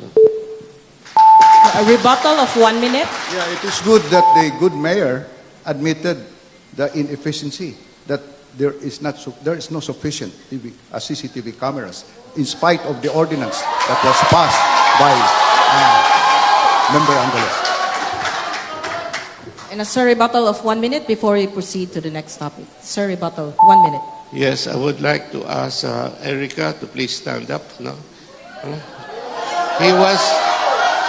She was beaten up by the police. Fortunately, and that baby too was beaten up by the police. Look at them.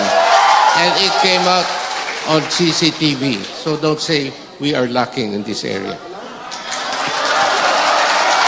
Okay. May we remind the candidates to please avoid alluding to the audience. Number 2, please do not give insult tirades against each other. Thank you. Thank you very much. Thank you very much, President Oliva. So now we proceed with the last question before we proceed to the short questions. Naay long, nasa'y short. Which do you prefer? So the question is on social services, and we'd like to ask this first to Mr. Osmeña. Rama. I am very sorry, sir. You know, I will admit. Can we keep quiet? I will admit, last night, I was looking at your Facebook page, and there are several. And it is stated there, Tomas de la Rama Osmeña.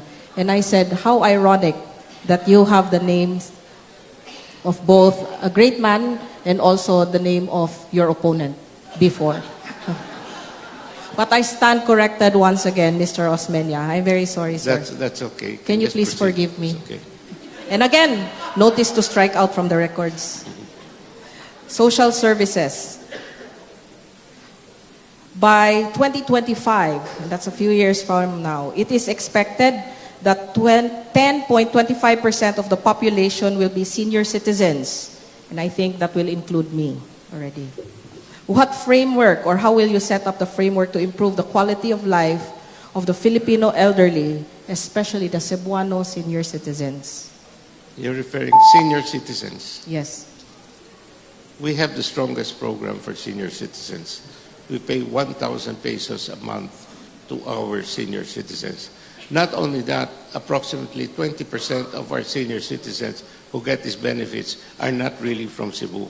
They just enroll over here to avail of these benefits.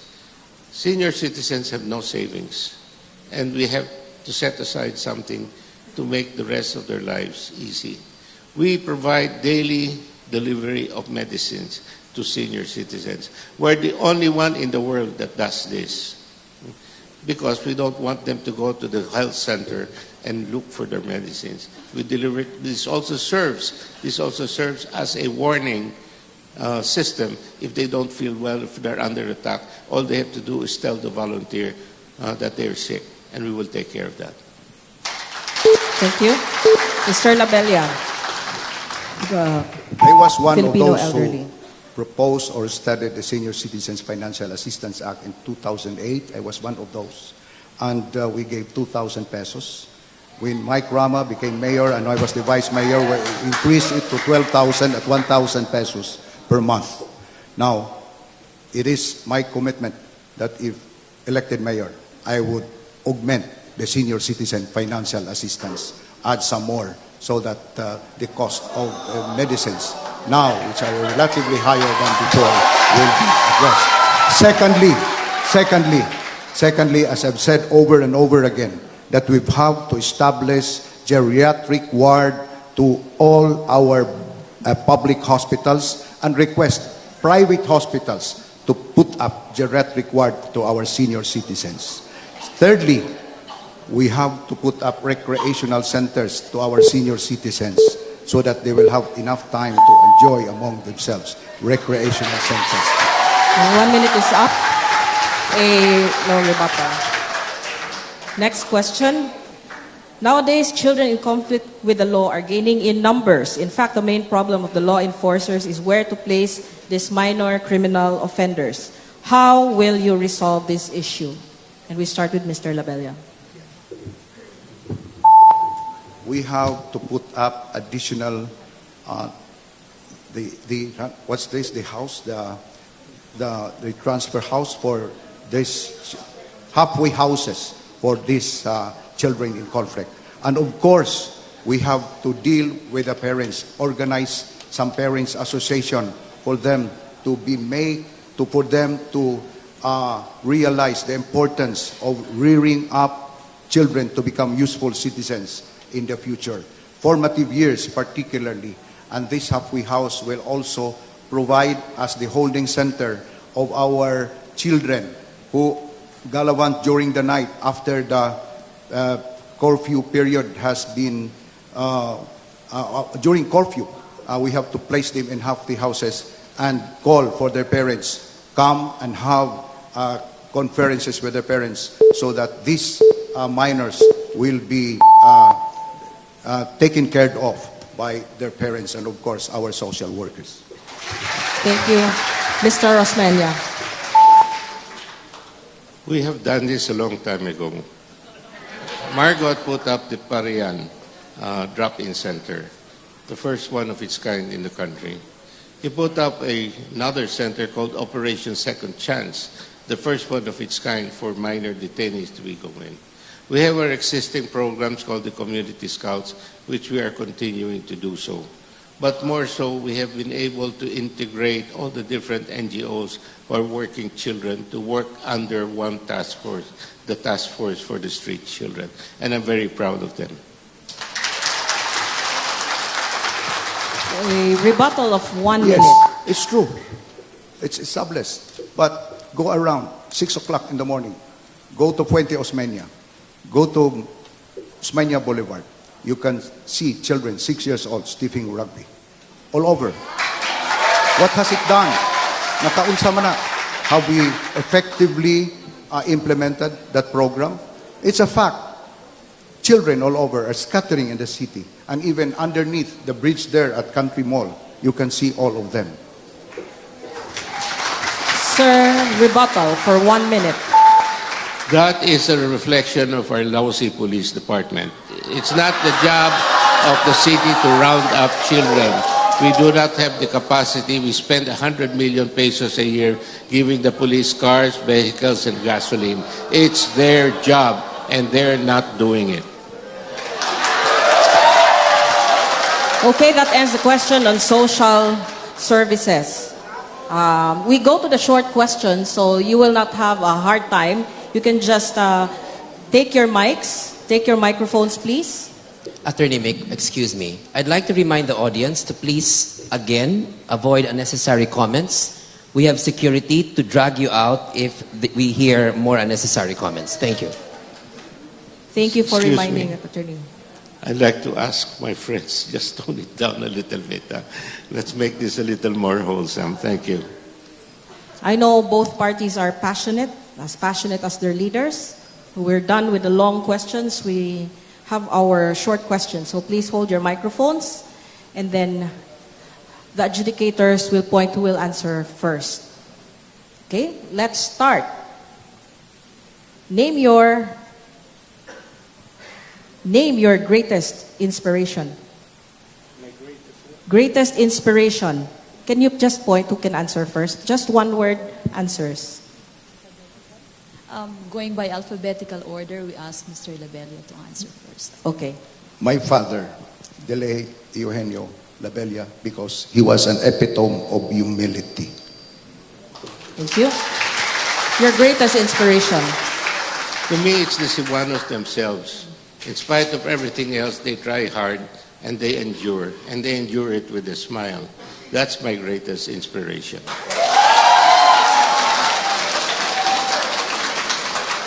One word to describe the Cebuano people. One word to describe the Cebuano people.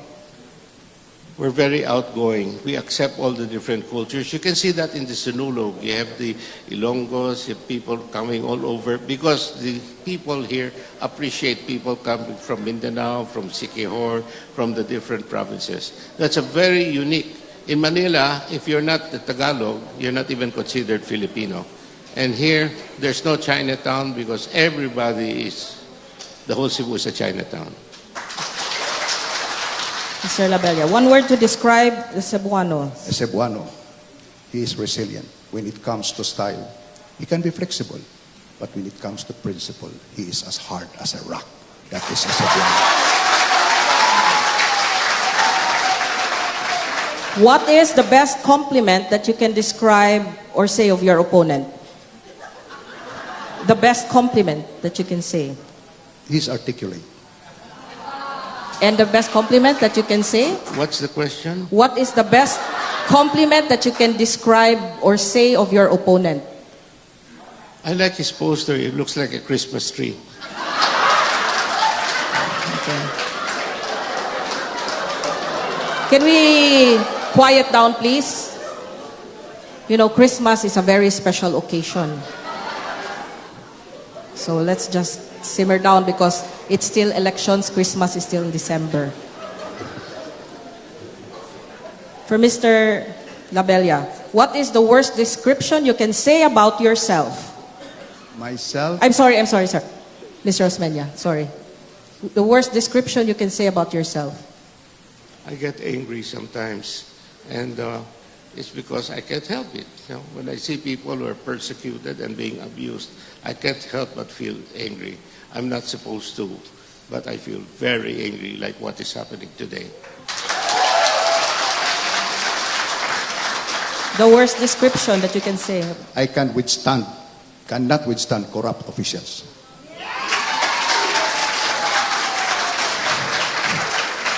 In the shortest words, describe the administration of President Duterte. He's doing his best to make this country free from corruption and drugs.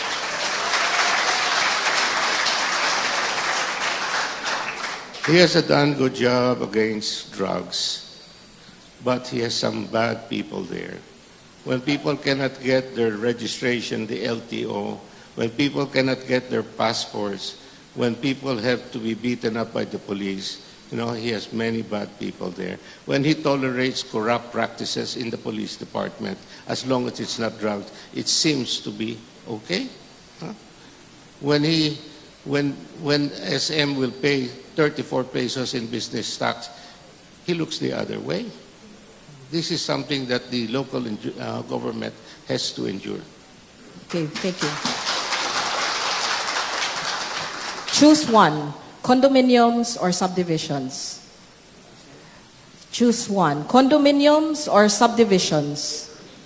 No, it's not either or. It can be a combination of both, depending on the circumstances. It's not a black and white world. Under certain circumstances, in high-density areas where like there's a BRT route, then you can have condominiums because transportation is accessible. But if you're far from the BRT route, then I think single-family homes is more appropriate. Mr. Labella, condominiums or subdivisions? It's a choice, so I cannot have both. Either, so if it's a choice, I would rather have a subdivision, no matter how small, for as long as there is a ground to plant, I would prefer subdivision because I would always love to plant.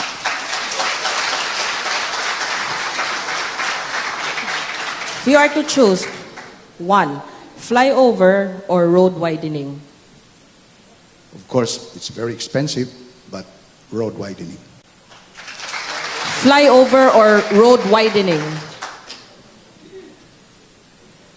It depends on its application, but for maximum efficiency, a flyover is more important because people don't have to cross and intersect with the other, and mix with the other, or crossing traffic. And this is the last short question. What is your greatest strength to make you win the mayoralty race in Cebu City? Your greatest strength? What is your greatest strength to make you win the mayoralty race in Cebu City?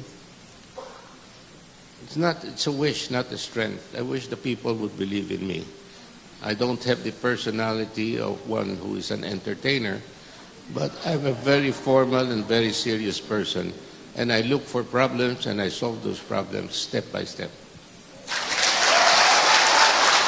Thank you. And the question is, what is your greatest strength to make you win the mayoralty race in Cebu City? I am just an ordinary man, like many of you here. An ordinary man with no political lineage in Cebu City. An ordinary man who does not have wealth, but only the passion to serve. And this would pave the way for ordinary people like me to be given the opportunity to serve Cebu City. And of course, if given the opportunity, I will not serve for long, maybe shorter than the term limits, because I would always prepare for succession. And that is the best trait of a person, not to perpetuate himself in power for life. May I add something? I cannot There add. is no rebuttal or sir-rebuttal in the short questions. I can request the audience again to please settle down. Now we have the portion where you can ask each other 5 questions, and you're given 5 minutes to answer those questions. So may we start again in alphabetical order?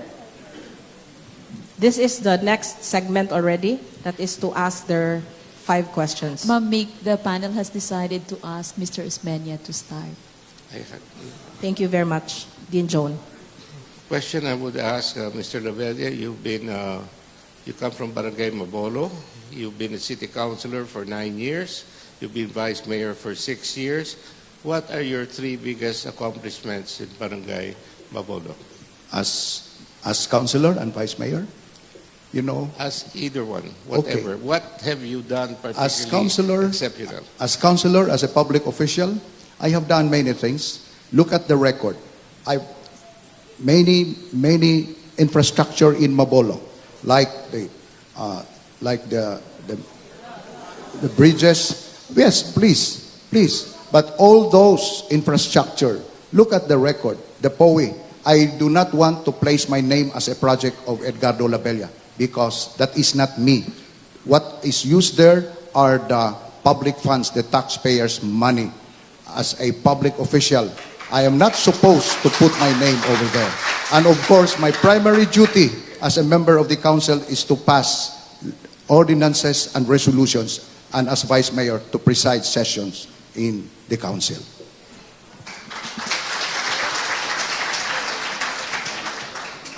Your question for Mr. Osmeña, please.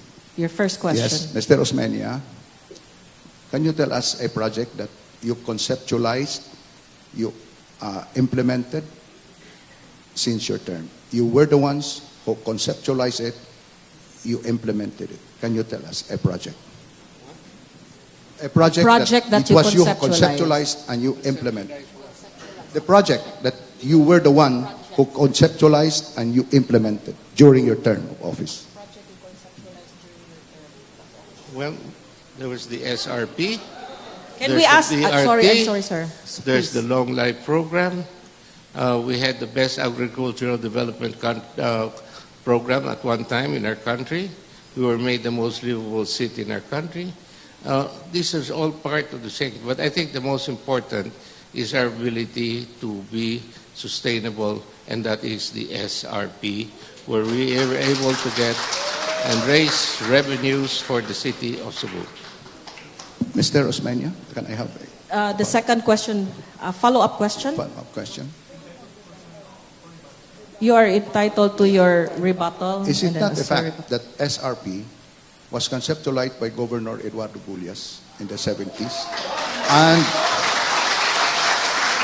the contract signing between the JICA and Cebu City was signed, consummated during the time of Mayor Alvin Garcia? Can we ask the audience to please refrain from clapping so that we can hear the answers? Yes, sir, may proceed. The SRP was first conceptualized by Don Sergio Osmeña Sr. when it was identified as an area for development. But that's not adding flesh to the story. The one who applied for it and the one who got the money for the study and the one who lobbied for it and got the approval, all through the entire approval process, Alvin Garcia did not even attend a single meeting when we had to process this thing all the way up to the Japanese government.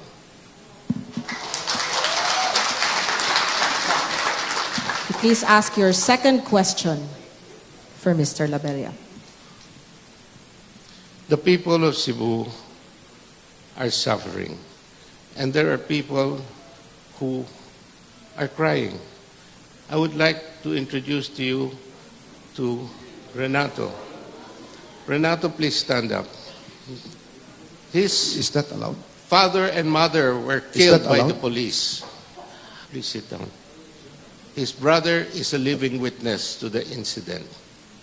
I would like to ask Mr. Labella, don't you have any feelings for these people? You say that it's okay? Is this what you're trying to say? Lisa.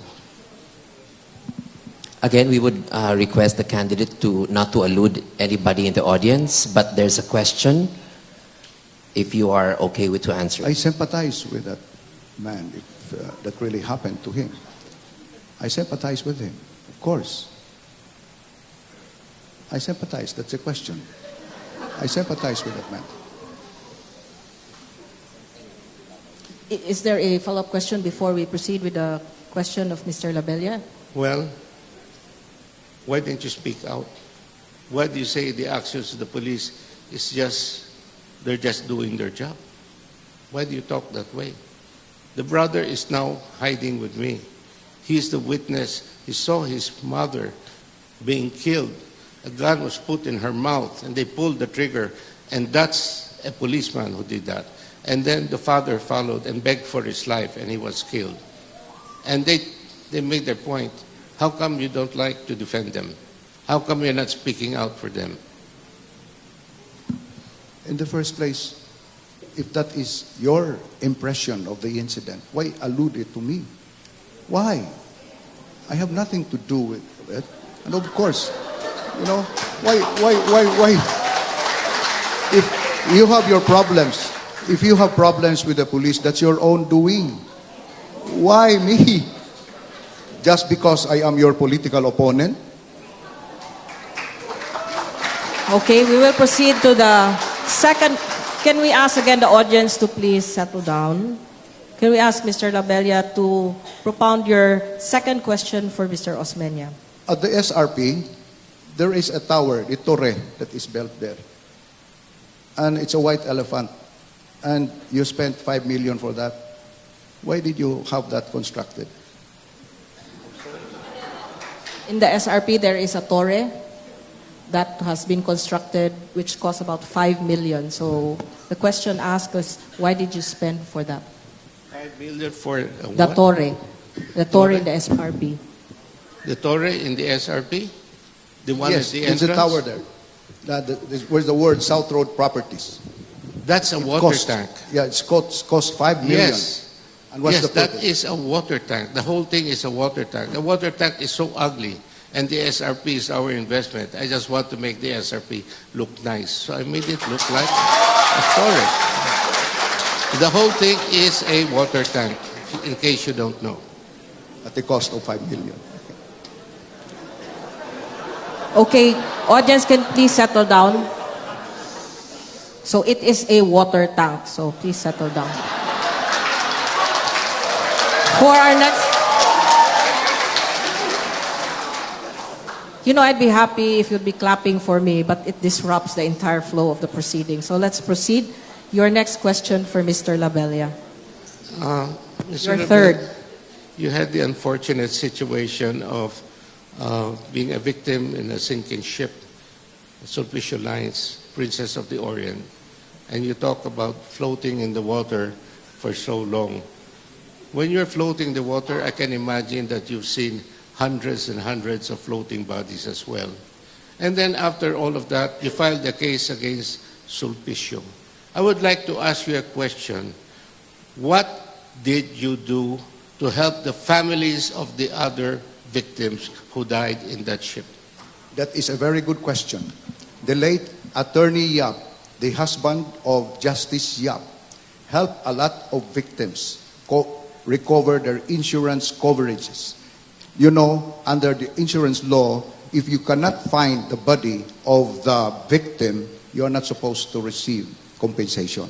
But because of our intervention, Attorney Bebot Yap, he saw to it that all the victims were able to receive compensation even if their bodies were not found for as long as it was concluded that they were passengers in pesos. When there is a provision in the civil law that if it is an obligation within our country, if it is an obligation because it's paid to land bank, which is the conduit, why did we have to pay in yen when we could have paid in pesos? Because when we pay in yen, from pesos convert to yen to convert first from pesos to dollars, then to yen, it would be costing us so much. And I think because of that, we paid about 2 billion pesos as a result of the conversion from pesos to dollar to yen. There was another alternative. It's not to have the SRP at all. And I had to make that decision because that was imposed upon me. The Japanese government imposed an interest rate of 2.7% annual interest. The Philippine government imposed, through the Department of Finance, 1% interest. The Department of Finance, the Land Bank imposed 2% interest. So out of the 5.7% interest that we were paying the government, most of that is to the Philippine government, not to Japan. Japan was only collecting 2.7%. Now, I had to take it or leave it. I took it. The alternative is that we don't have it. The alternative is that the national government will own the SRP. I want you to know that the SRP is a reclamation project where the national government does not have any other share through the Public Estate Authority, not even 1 square meter. I was able to get away with that. So it's plus and minus. Like any business deal, you gain some, you lose some. But in the end, we had the SRP, and we are benefiting from it.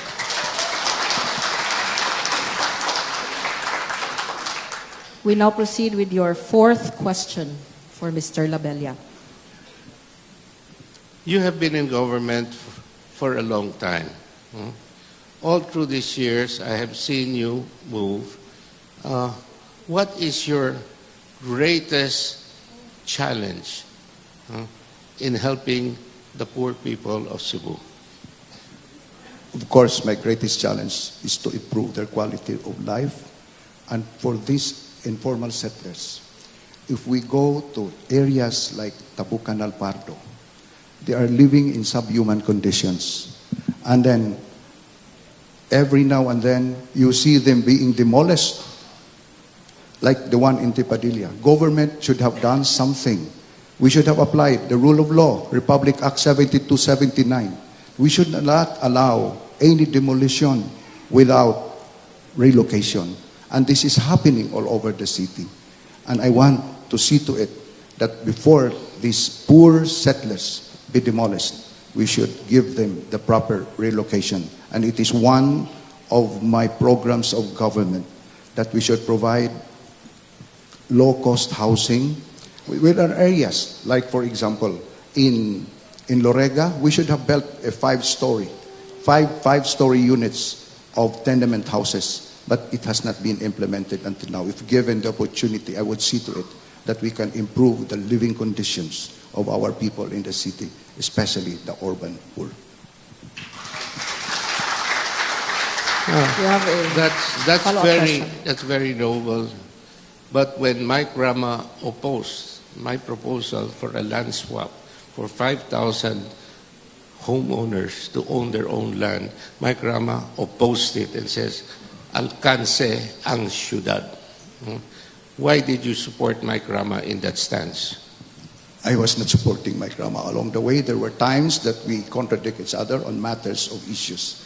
does not mean that because we belong to the same political party that I always support him. We had differences too, but on matters of or things that both of us can agree, we agree. So you have it on record that you oppose the land swap. Of course, I did not oppose the land swap. You I was supported even the it. chairman. I was even the chairman that studied a land swap deal with Ilario Davide as my. I was the one who studied the deal game. But the question is, why 600 million and the city is still very dirty? Please answer the question.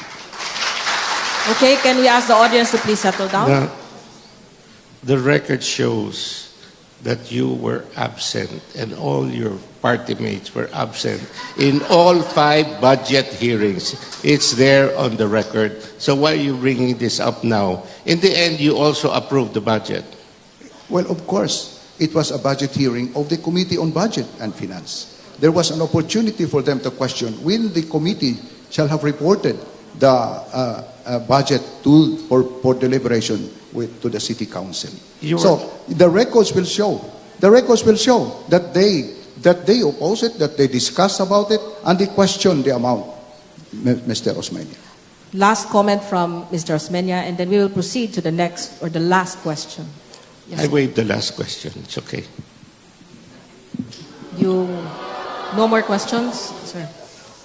You waive your question? Since he is waiving his question, would you also like to waive yours, Mr. Labella? Or do you have another question?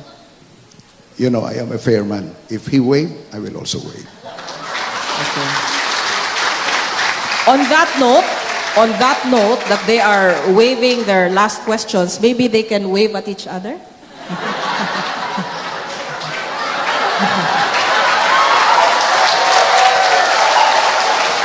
So now we proceed to the last segment of today's IBP Cebu City debates. On your tables, there are signs that says yes or no. Can you please show it to the audience? The yes is in green and the red is in no. And we will ask you a question and you can just answer by raising your answer, which is either a yes or a no. Okay? Is that clear? Yes or no? No, maybe. It's not fair if it requires something more than yes or no. But go Yes, ahead, let's start. but there is a but. We will give you the opportunity to expound your answer after we refer it to the panel of adjudicators, because I am just the moderator. So, are we ready? Can you show your yes or no placards? Yes. Yes or no, sir? May we ask you to show it? The placard. I'm sorry, my voice must be very low, but just show your placard, yes or no. All right. First question, death penalty. Please show your answer to the audience. Can I add? Okay, you can... Yes, and of course, to include government officials who are charged of plunder. Because a government official who is charged of plunder does not only prejudice or does not only cause trouble or does not only jeopardize a particular individual, but even generations. So, yes to death penalty to include plunderers in government. Mr. Osmeña, for your answer. My answer is yes, but if it's going to result in only the poor being killed, the answer is no. The justice has to be the same for everyone. It's clear that our system of justice is highly questionable. Many people get away scot-free. So my answer, if the government can strengthen itself to see to it that there's equal treatment for all, then the answer is yes. Next question. Yes or no? Cebu is still the Queen City of the South. Cebu is still the Queen City of the South. No. Yes. No and yes. Would you care to explain your no answer? Everyone knows where there is a queen, there is a king. I'd rather be the king than the queen. Secondly, I don't like the second part where it says of the south. That means there is also a queen city of the north and a king city of the north. I think it just doesn't sound right. I've always said that Cebu City should be a city that is second to none. I agree, second to none, but still Queen City of the South. You know, it's good that you agree. It is good to agree. Do you agree? Spin a win. Question number 3, yes or no? Same-sex marriage. Same-sex marriage. Can I qualify? Just raise first if it is a yes or a no, and then you can qualify your answer. Yes. Yes. And we start with your explanation why yes. It should not be worded as same-sex marriage. It should be worded as civil union between adults. Because the Constitution or civil law says that the marriage is between, it should be man and woman. But if it is about civil union of two adults that love each other, whether both male or female, because there are very serious legal complications. And I have talked to many of them. It is not same-sex marriage per se, but civil union of adults that love each other. So as I said, civil union. Civil union. Would you care to explain your answer? I am a practicing Catholic, and I follow the rules of the church. But I do not think government should impose itself on the people. We live in the process of democracy, and a majority rules in a democracy. But the minority has rights, and I don't think the majority should trample on the rights of the minority. So whatever they want to do, as long as it doesn't bother the rest of us, that's none of our business. Next question, yes or no? Next question. Cebu City is a crime city. Yes or no?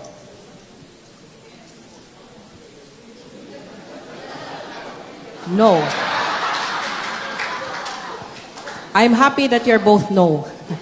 Well, I do not like to think of Cebu as a crime city, but let's not close our eyes to the fact that there is crime. This is an issue that we cannot hide under the table. It's happening today. But we should not, by saying yes, that means we are accepting it. I will not accept it. That's why I say no.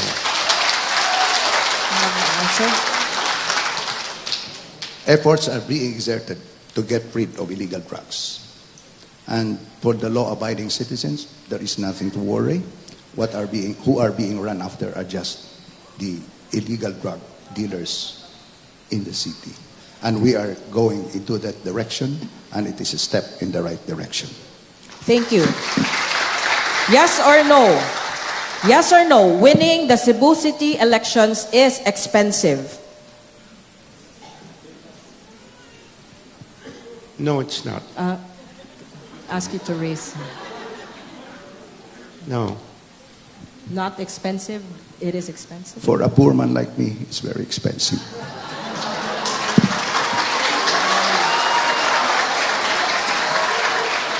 Okay, let's please settle down. Your comment. Cebu City is relatively much cheaper.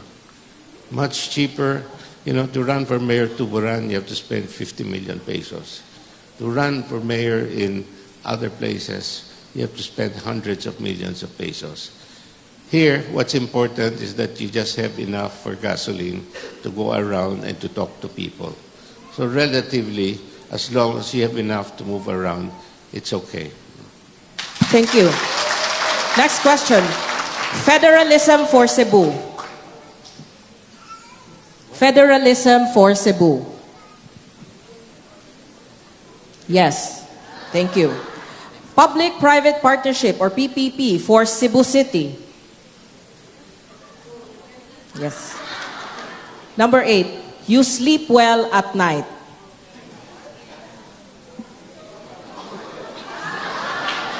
Can I borrow the no?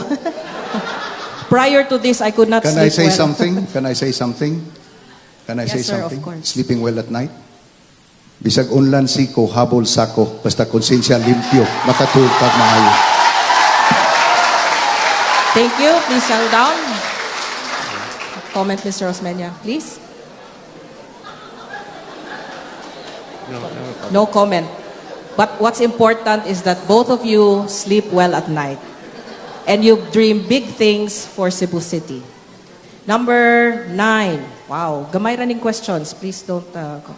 Cebuano language should be taught in schools. Yes. Cebu City needs more dams. More what? More dams. Dams. D-A-M-S, dams. Cebu City needs to raise real property taxes.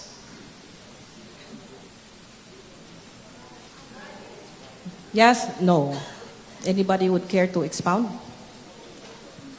There is a lot of properties where they do not declare their taxes. If you look at the returns of SM in SMC side, it says they have no machinery, no air conditioning, no elevators, no generators, none. And there's also the other issue of idle land. It's very affordable to keep land here if taxes, people don't use their property. And what does it do? It just drives the price higher. In Singapore, they're very strong in collecting taxes, not because they want to punish the people, but they want to be sure that the people use the property. Here, they buy property and then they leave it alone. You go around. And the other time, on the other side of the issue, there are poor people that have nowhere to go. But if you drive around Cebu City, even Cebu Business Park, even the North Reclamation area, there is so much empty space. And the people are just happy waiting for the prices to go up. We should look very strongly into creating a tax system that will force them to sell their property. And under the local government code, there is a provision for an idle land tax. And I'm going to pursue that. Thank you. A comment, Mr. Labella. Based on the statement of Mr. Osmeña, the problem is not on how to raise taxes, but it's on how to efficiently collect taxes. It's not a matter of raising taxes, especially that the economic conditions nowadays is not that advantageous. So I would rather have a more efficient collection of taxes rather than raise real property taxes. Thank you. Next question. Cebu City is overpopulated. Yes or no? Cebu City is overpopulated. Yes or no? Yes. Next question. Churches and religious institutions should be taxed. Churches and religious institutions should be taxed.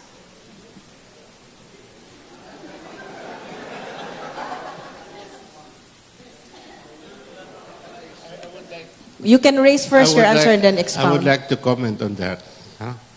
You know, you look at Perpetual Socorro Hospital. You want to get a heart surgery, you want to have bypass, costs 300,000. They will not pay any tax because they're tax-free and they're non-profit. This is a farce, you know. And yet the city government spends millions and millions of pesos paying for medical bills. And these are some of the inequities that should be addressed. And also schools, you know. Schools are making a lot of money. And we have to provide the services. We have to manage the traffic. We have to collect their garbage. But many schools don't pay any taxes. I'm not saying they should pay a lot of taxes, but they should pay their share. Why should we subsidize these religious institutions? And they're going on a free ride. And I think it's about time that there should be some reform for them to contribute. We're not penalizing them, to contribute, so to ease the tax burden on the other Cebuanos as well. Thank you. Mr. Labella.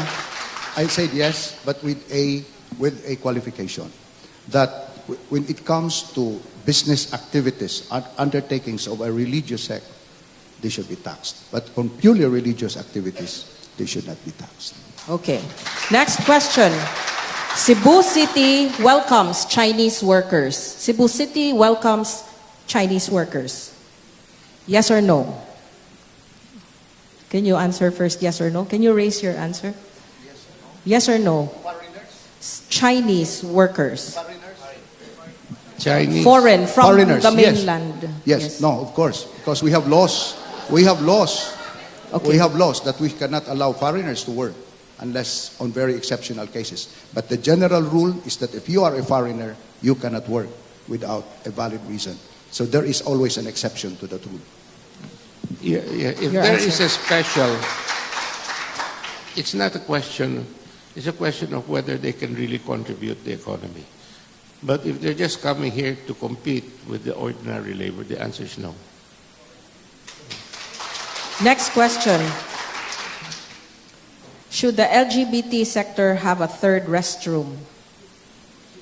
Should the LGBT sector have a third restroom? Yes or no? No? No. No, You not want to because I have due respect to the LBC, but there have been cases of pedophiles pretending to be LGBT entering restrooms in the States. And I don't like that to happen. It's something that we have to find something that will also protect our children from being exploited. You know? Your answer? No, in the sense that just like anyone else, they are just normal beings. So let it be. Next question. This is also about taxation. Cebu City is liable for real property taxes to Mandaue City due against the Cebu City slaughterhouse. Yes or no? Cebu City is liable for real property taxes to Mandaue City due against the Cebu City slaughterhouse. Yes or no? Yes or no? No. It depends. It depends on the particular case, you know. If we in fact owe them real estate taxes, why not? No, we'll pay. But it's not because we're separate and we should not pay any taxes. No, this is something that this is the kind of question that doesn't really have any definite policy. No. Our slaughterhouse is inside the boundary of Mandaue. And if they want to collect taxes on it, as we're using, why not? We pay taxes, you know, and vice versa. Mr. Labella, you would care In the to sense that comment? they are both local government units. Before we proceed to the last yes or no question, we will have a toss coin to be done by the panel of adjudicators so as to determine who will start first with their closing statements. Heads or tails again, sirs? Heads or tails? Heads. Tails. Natagak pa yun ah.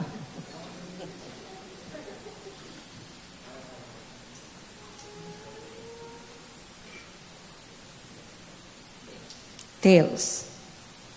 So before you start with your closing statement, the last yes or no answer. This is the end game question. Will you win the elections? Yes or no?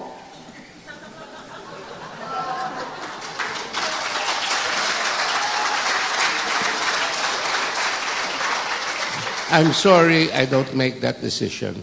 The Cebuanos will decide.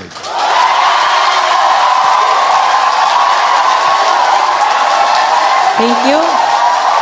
Mr. Because there is a question. Can we ask you to please... There is a question which requires an answer. So it should be answered. Otherwise, there is no use for asking that question if you could answer neither. Because the instruction was to answer either yes or no. And we have to follow instructions. We have to follow instructions. If you would ask me, of course, I would share the sentiment that it's the people's will. But there is a question that should be answered only by yes or no. Mr. All right. Attorney Labella, why don't you wait until Tuesday Exactly. and then you will know Exactly. the answer? But we are called upon to answer the question. No, I said on the outset. May we that ask the moderator if it was an exclusive question only for us to answer yes or no? You know, we would like to... Please answer the question. Yes. Now I'm asked to answer the question. Oh my God. Okay, for the benefit of the doubt, the answer was just supposed to be yes or no. And frankly, I expected, can you keep quiet? Kipa-answer na ganita diri. And I expected that both of you will say yes. But we will only know the results come Tuesday Exactly. on May 14th. Exactly. So let's give them both a big round of applause. So before the closing statements, because I know you'll be clapping and cheering, why don't I ask first the supporters of Mayor Tomas Osmeña to please give him a big round of applause.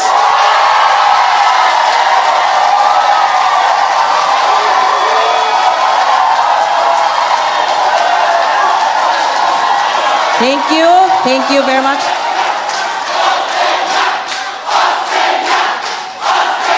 Okay, you know we don't have enough security to bring you out. So you might just have to exit yourselves. To be fair, we'd like to ask the supporters of Mr. Labella to give their support.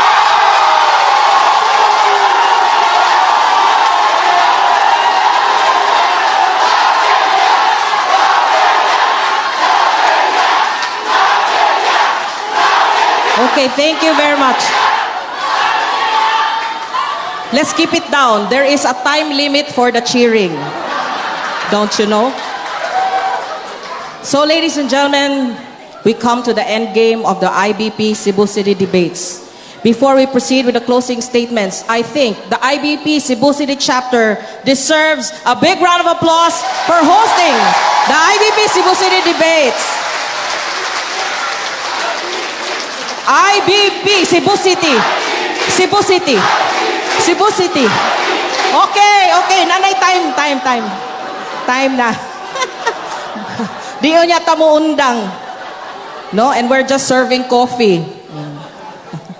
So we will start with the closing statement of Mr. Labella. Sir.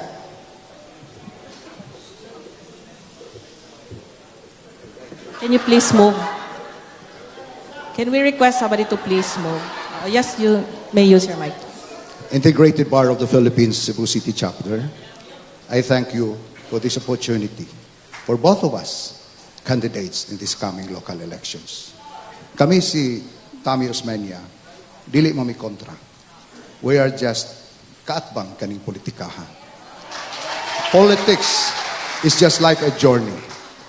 Nothing is permanent. Sila bitang duha, nag-atbang man na sila sa una. Karon nagkuyog naman sad sila. Mora ning kinabuhi. Life is just a journey. Nobody lives forever. Ang importante, magbilin tag mayong handumanan pinaagi sa mga mayo natong binuhatan. Ako si Edgardo Labella. I offer myself to serve as mayor of the city of Cebu. Pobre ra taon kog kagikan, an ordinary man. But I want to serve. Kibaw mo, kining kinabuhi, as I've said over and over again, lumalabay lang. My kind of governance will be an inclusive kind of governance. Inclusive in the sense nga atong hangpon ang tanan nga gustong mukuyog nato to make a better Cebu City for all of us.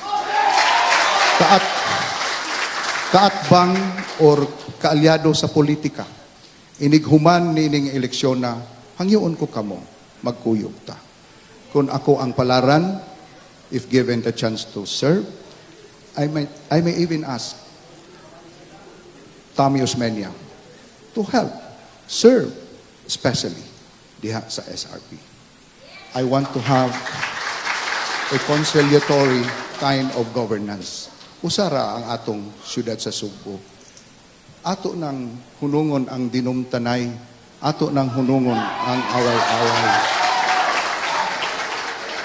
counterproductive kayo na. Please, ayaw lang mo ana, dong. Ayaw lang mo ana. Sa ako nang giingon, nga usarata, kitang tanan, nagmahal man ta sa siyudad sa Subo.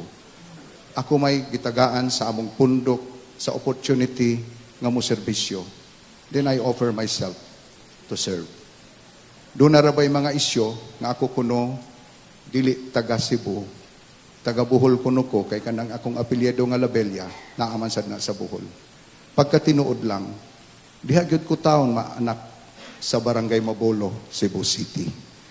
Ang akong pusod, my umbilical cord is buried in Mabolo, Cebu City. As I've said over and over again, just give me the chance to serve. And I will serve you with utmost integrity, loyalty, and efficiency. Na may Supreme Court decision nga nagingon nga as public servants, as officials of government, we are not supposed to be masters but servants of the people. Kung tagaan sa higayon nga mahimong mayor, dili ko mag-opisina sa ikatulo, ikaupat, ikalima, ikawalo, ikapitong andana, ikawalo. Anha ragyod ko magserbisyo sa ground floor. Ang akong tiil magtungtong sa yuta para kamong tanan nga nakinahanglan sa akong panabang, dali ra na makaabot kanato. Daghang salamat. Thank you very much, Mr. Labella. Thank you very much to your supporters. Next, we'd like to hear the closing statement of Mr. Tomas Osmeña. Thank you very much. I want to thank the IBP and the media for giving us the opportunity to air our views. This is a question that many are asking.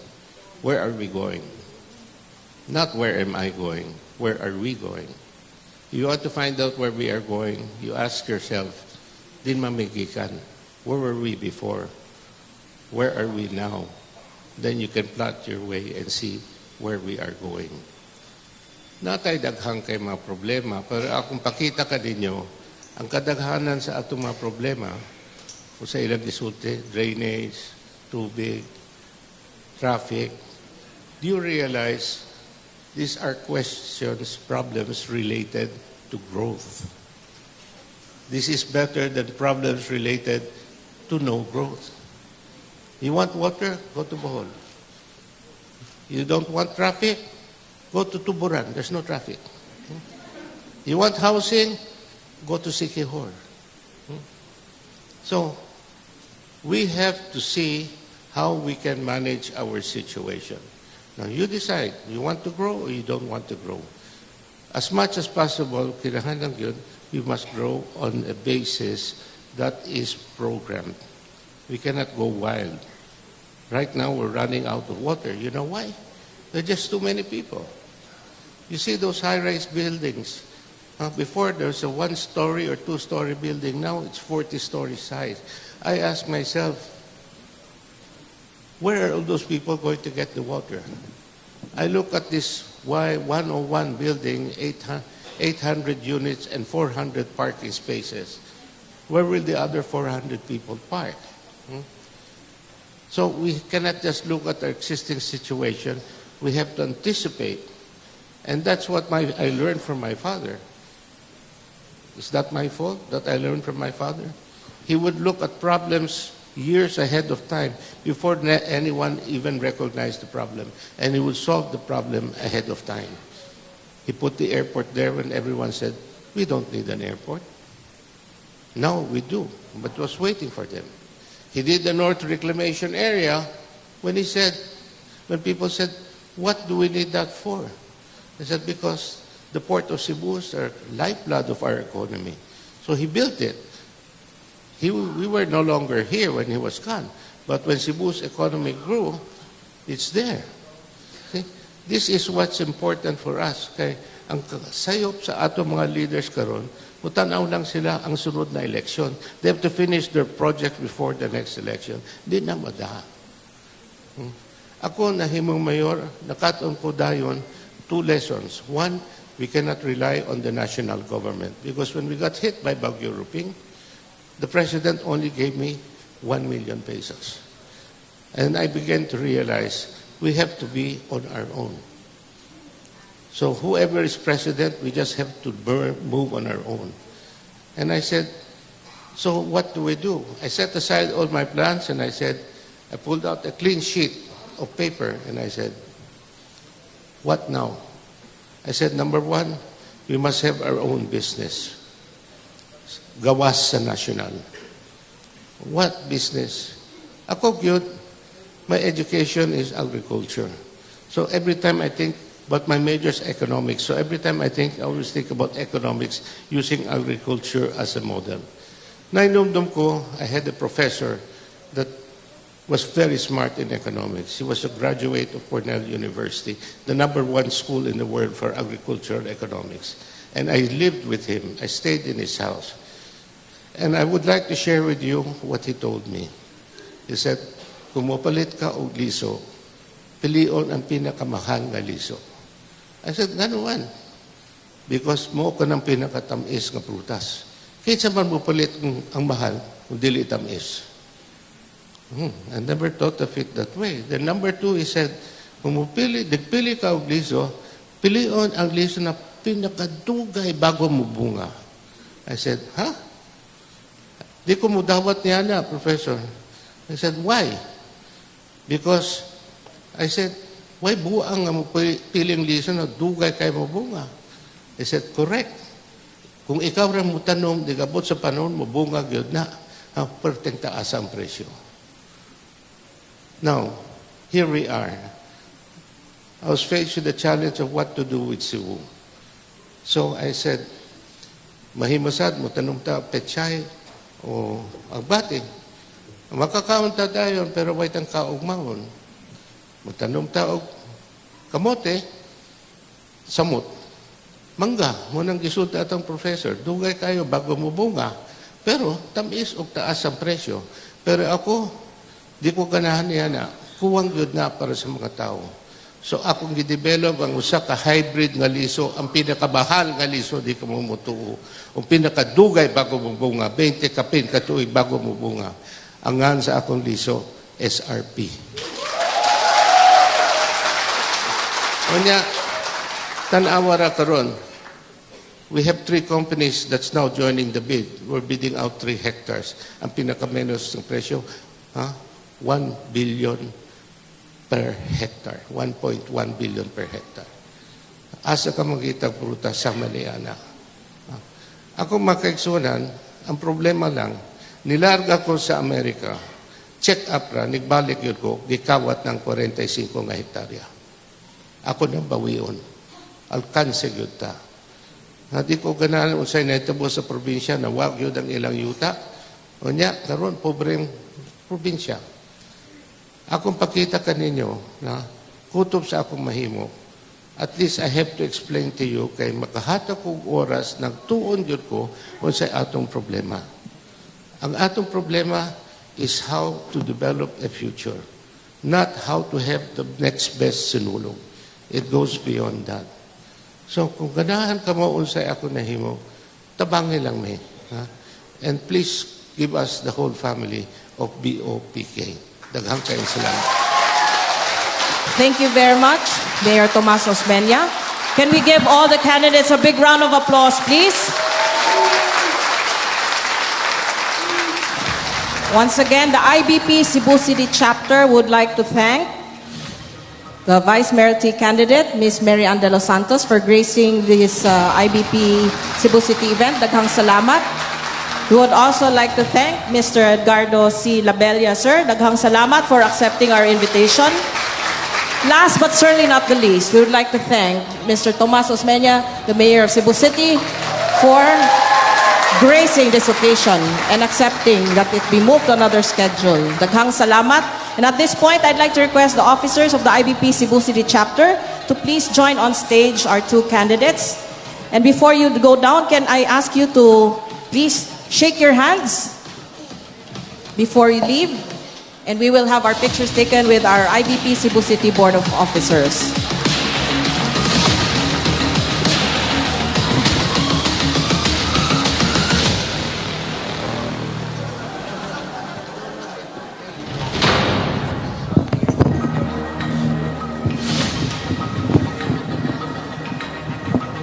Again, may we request the officers of the IBP Cebu City Chapter. And to our audience, daghang salamat. Thank you very much. You're such a good audience. Give yourselves a big round of applause. Salamat wala gyud gipagawa sa security. Daghang salamat for participating in our IBP Cebu City debates. Thank you, good afternoon, and God bless us all. We also request the panel of arbitrators to please join. Dean Joan Largo, Attorney Brickshaw Bohos, to please join us on stage.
Because the Integrated Bar of the Philippines has a threefold task.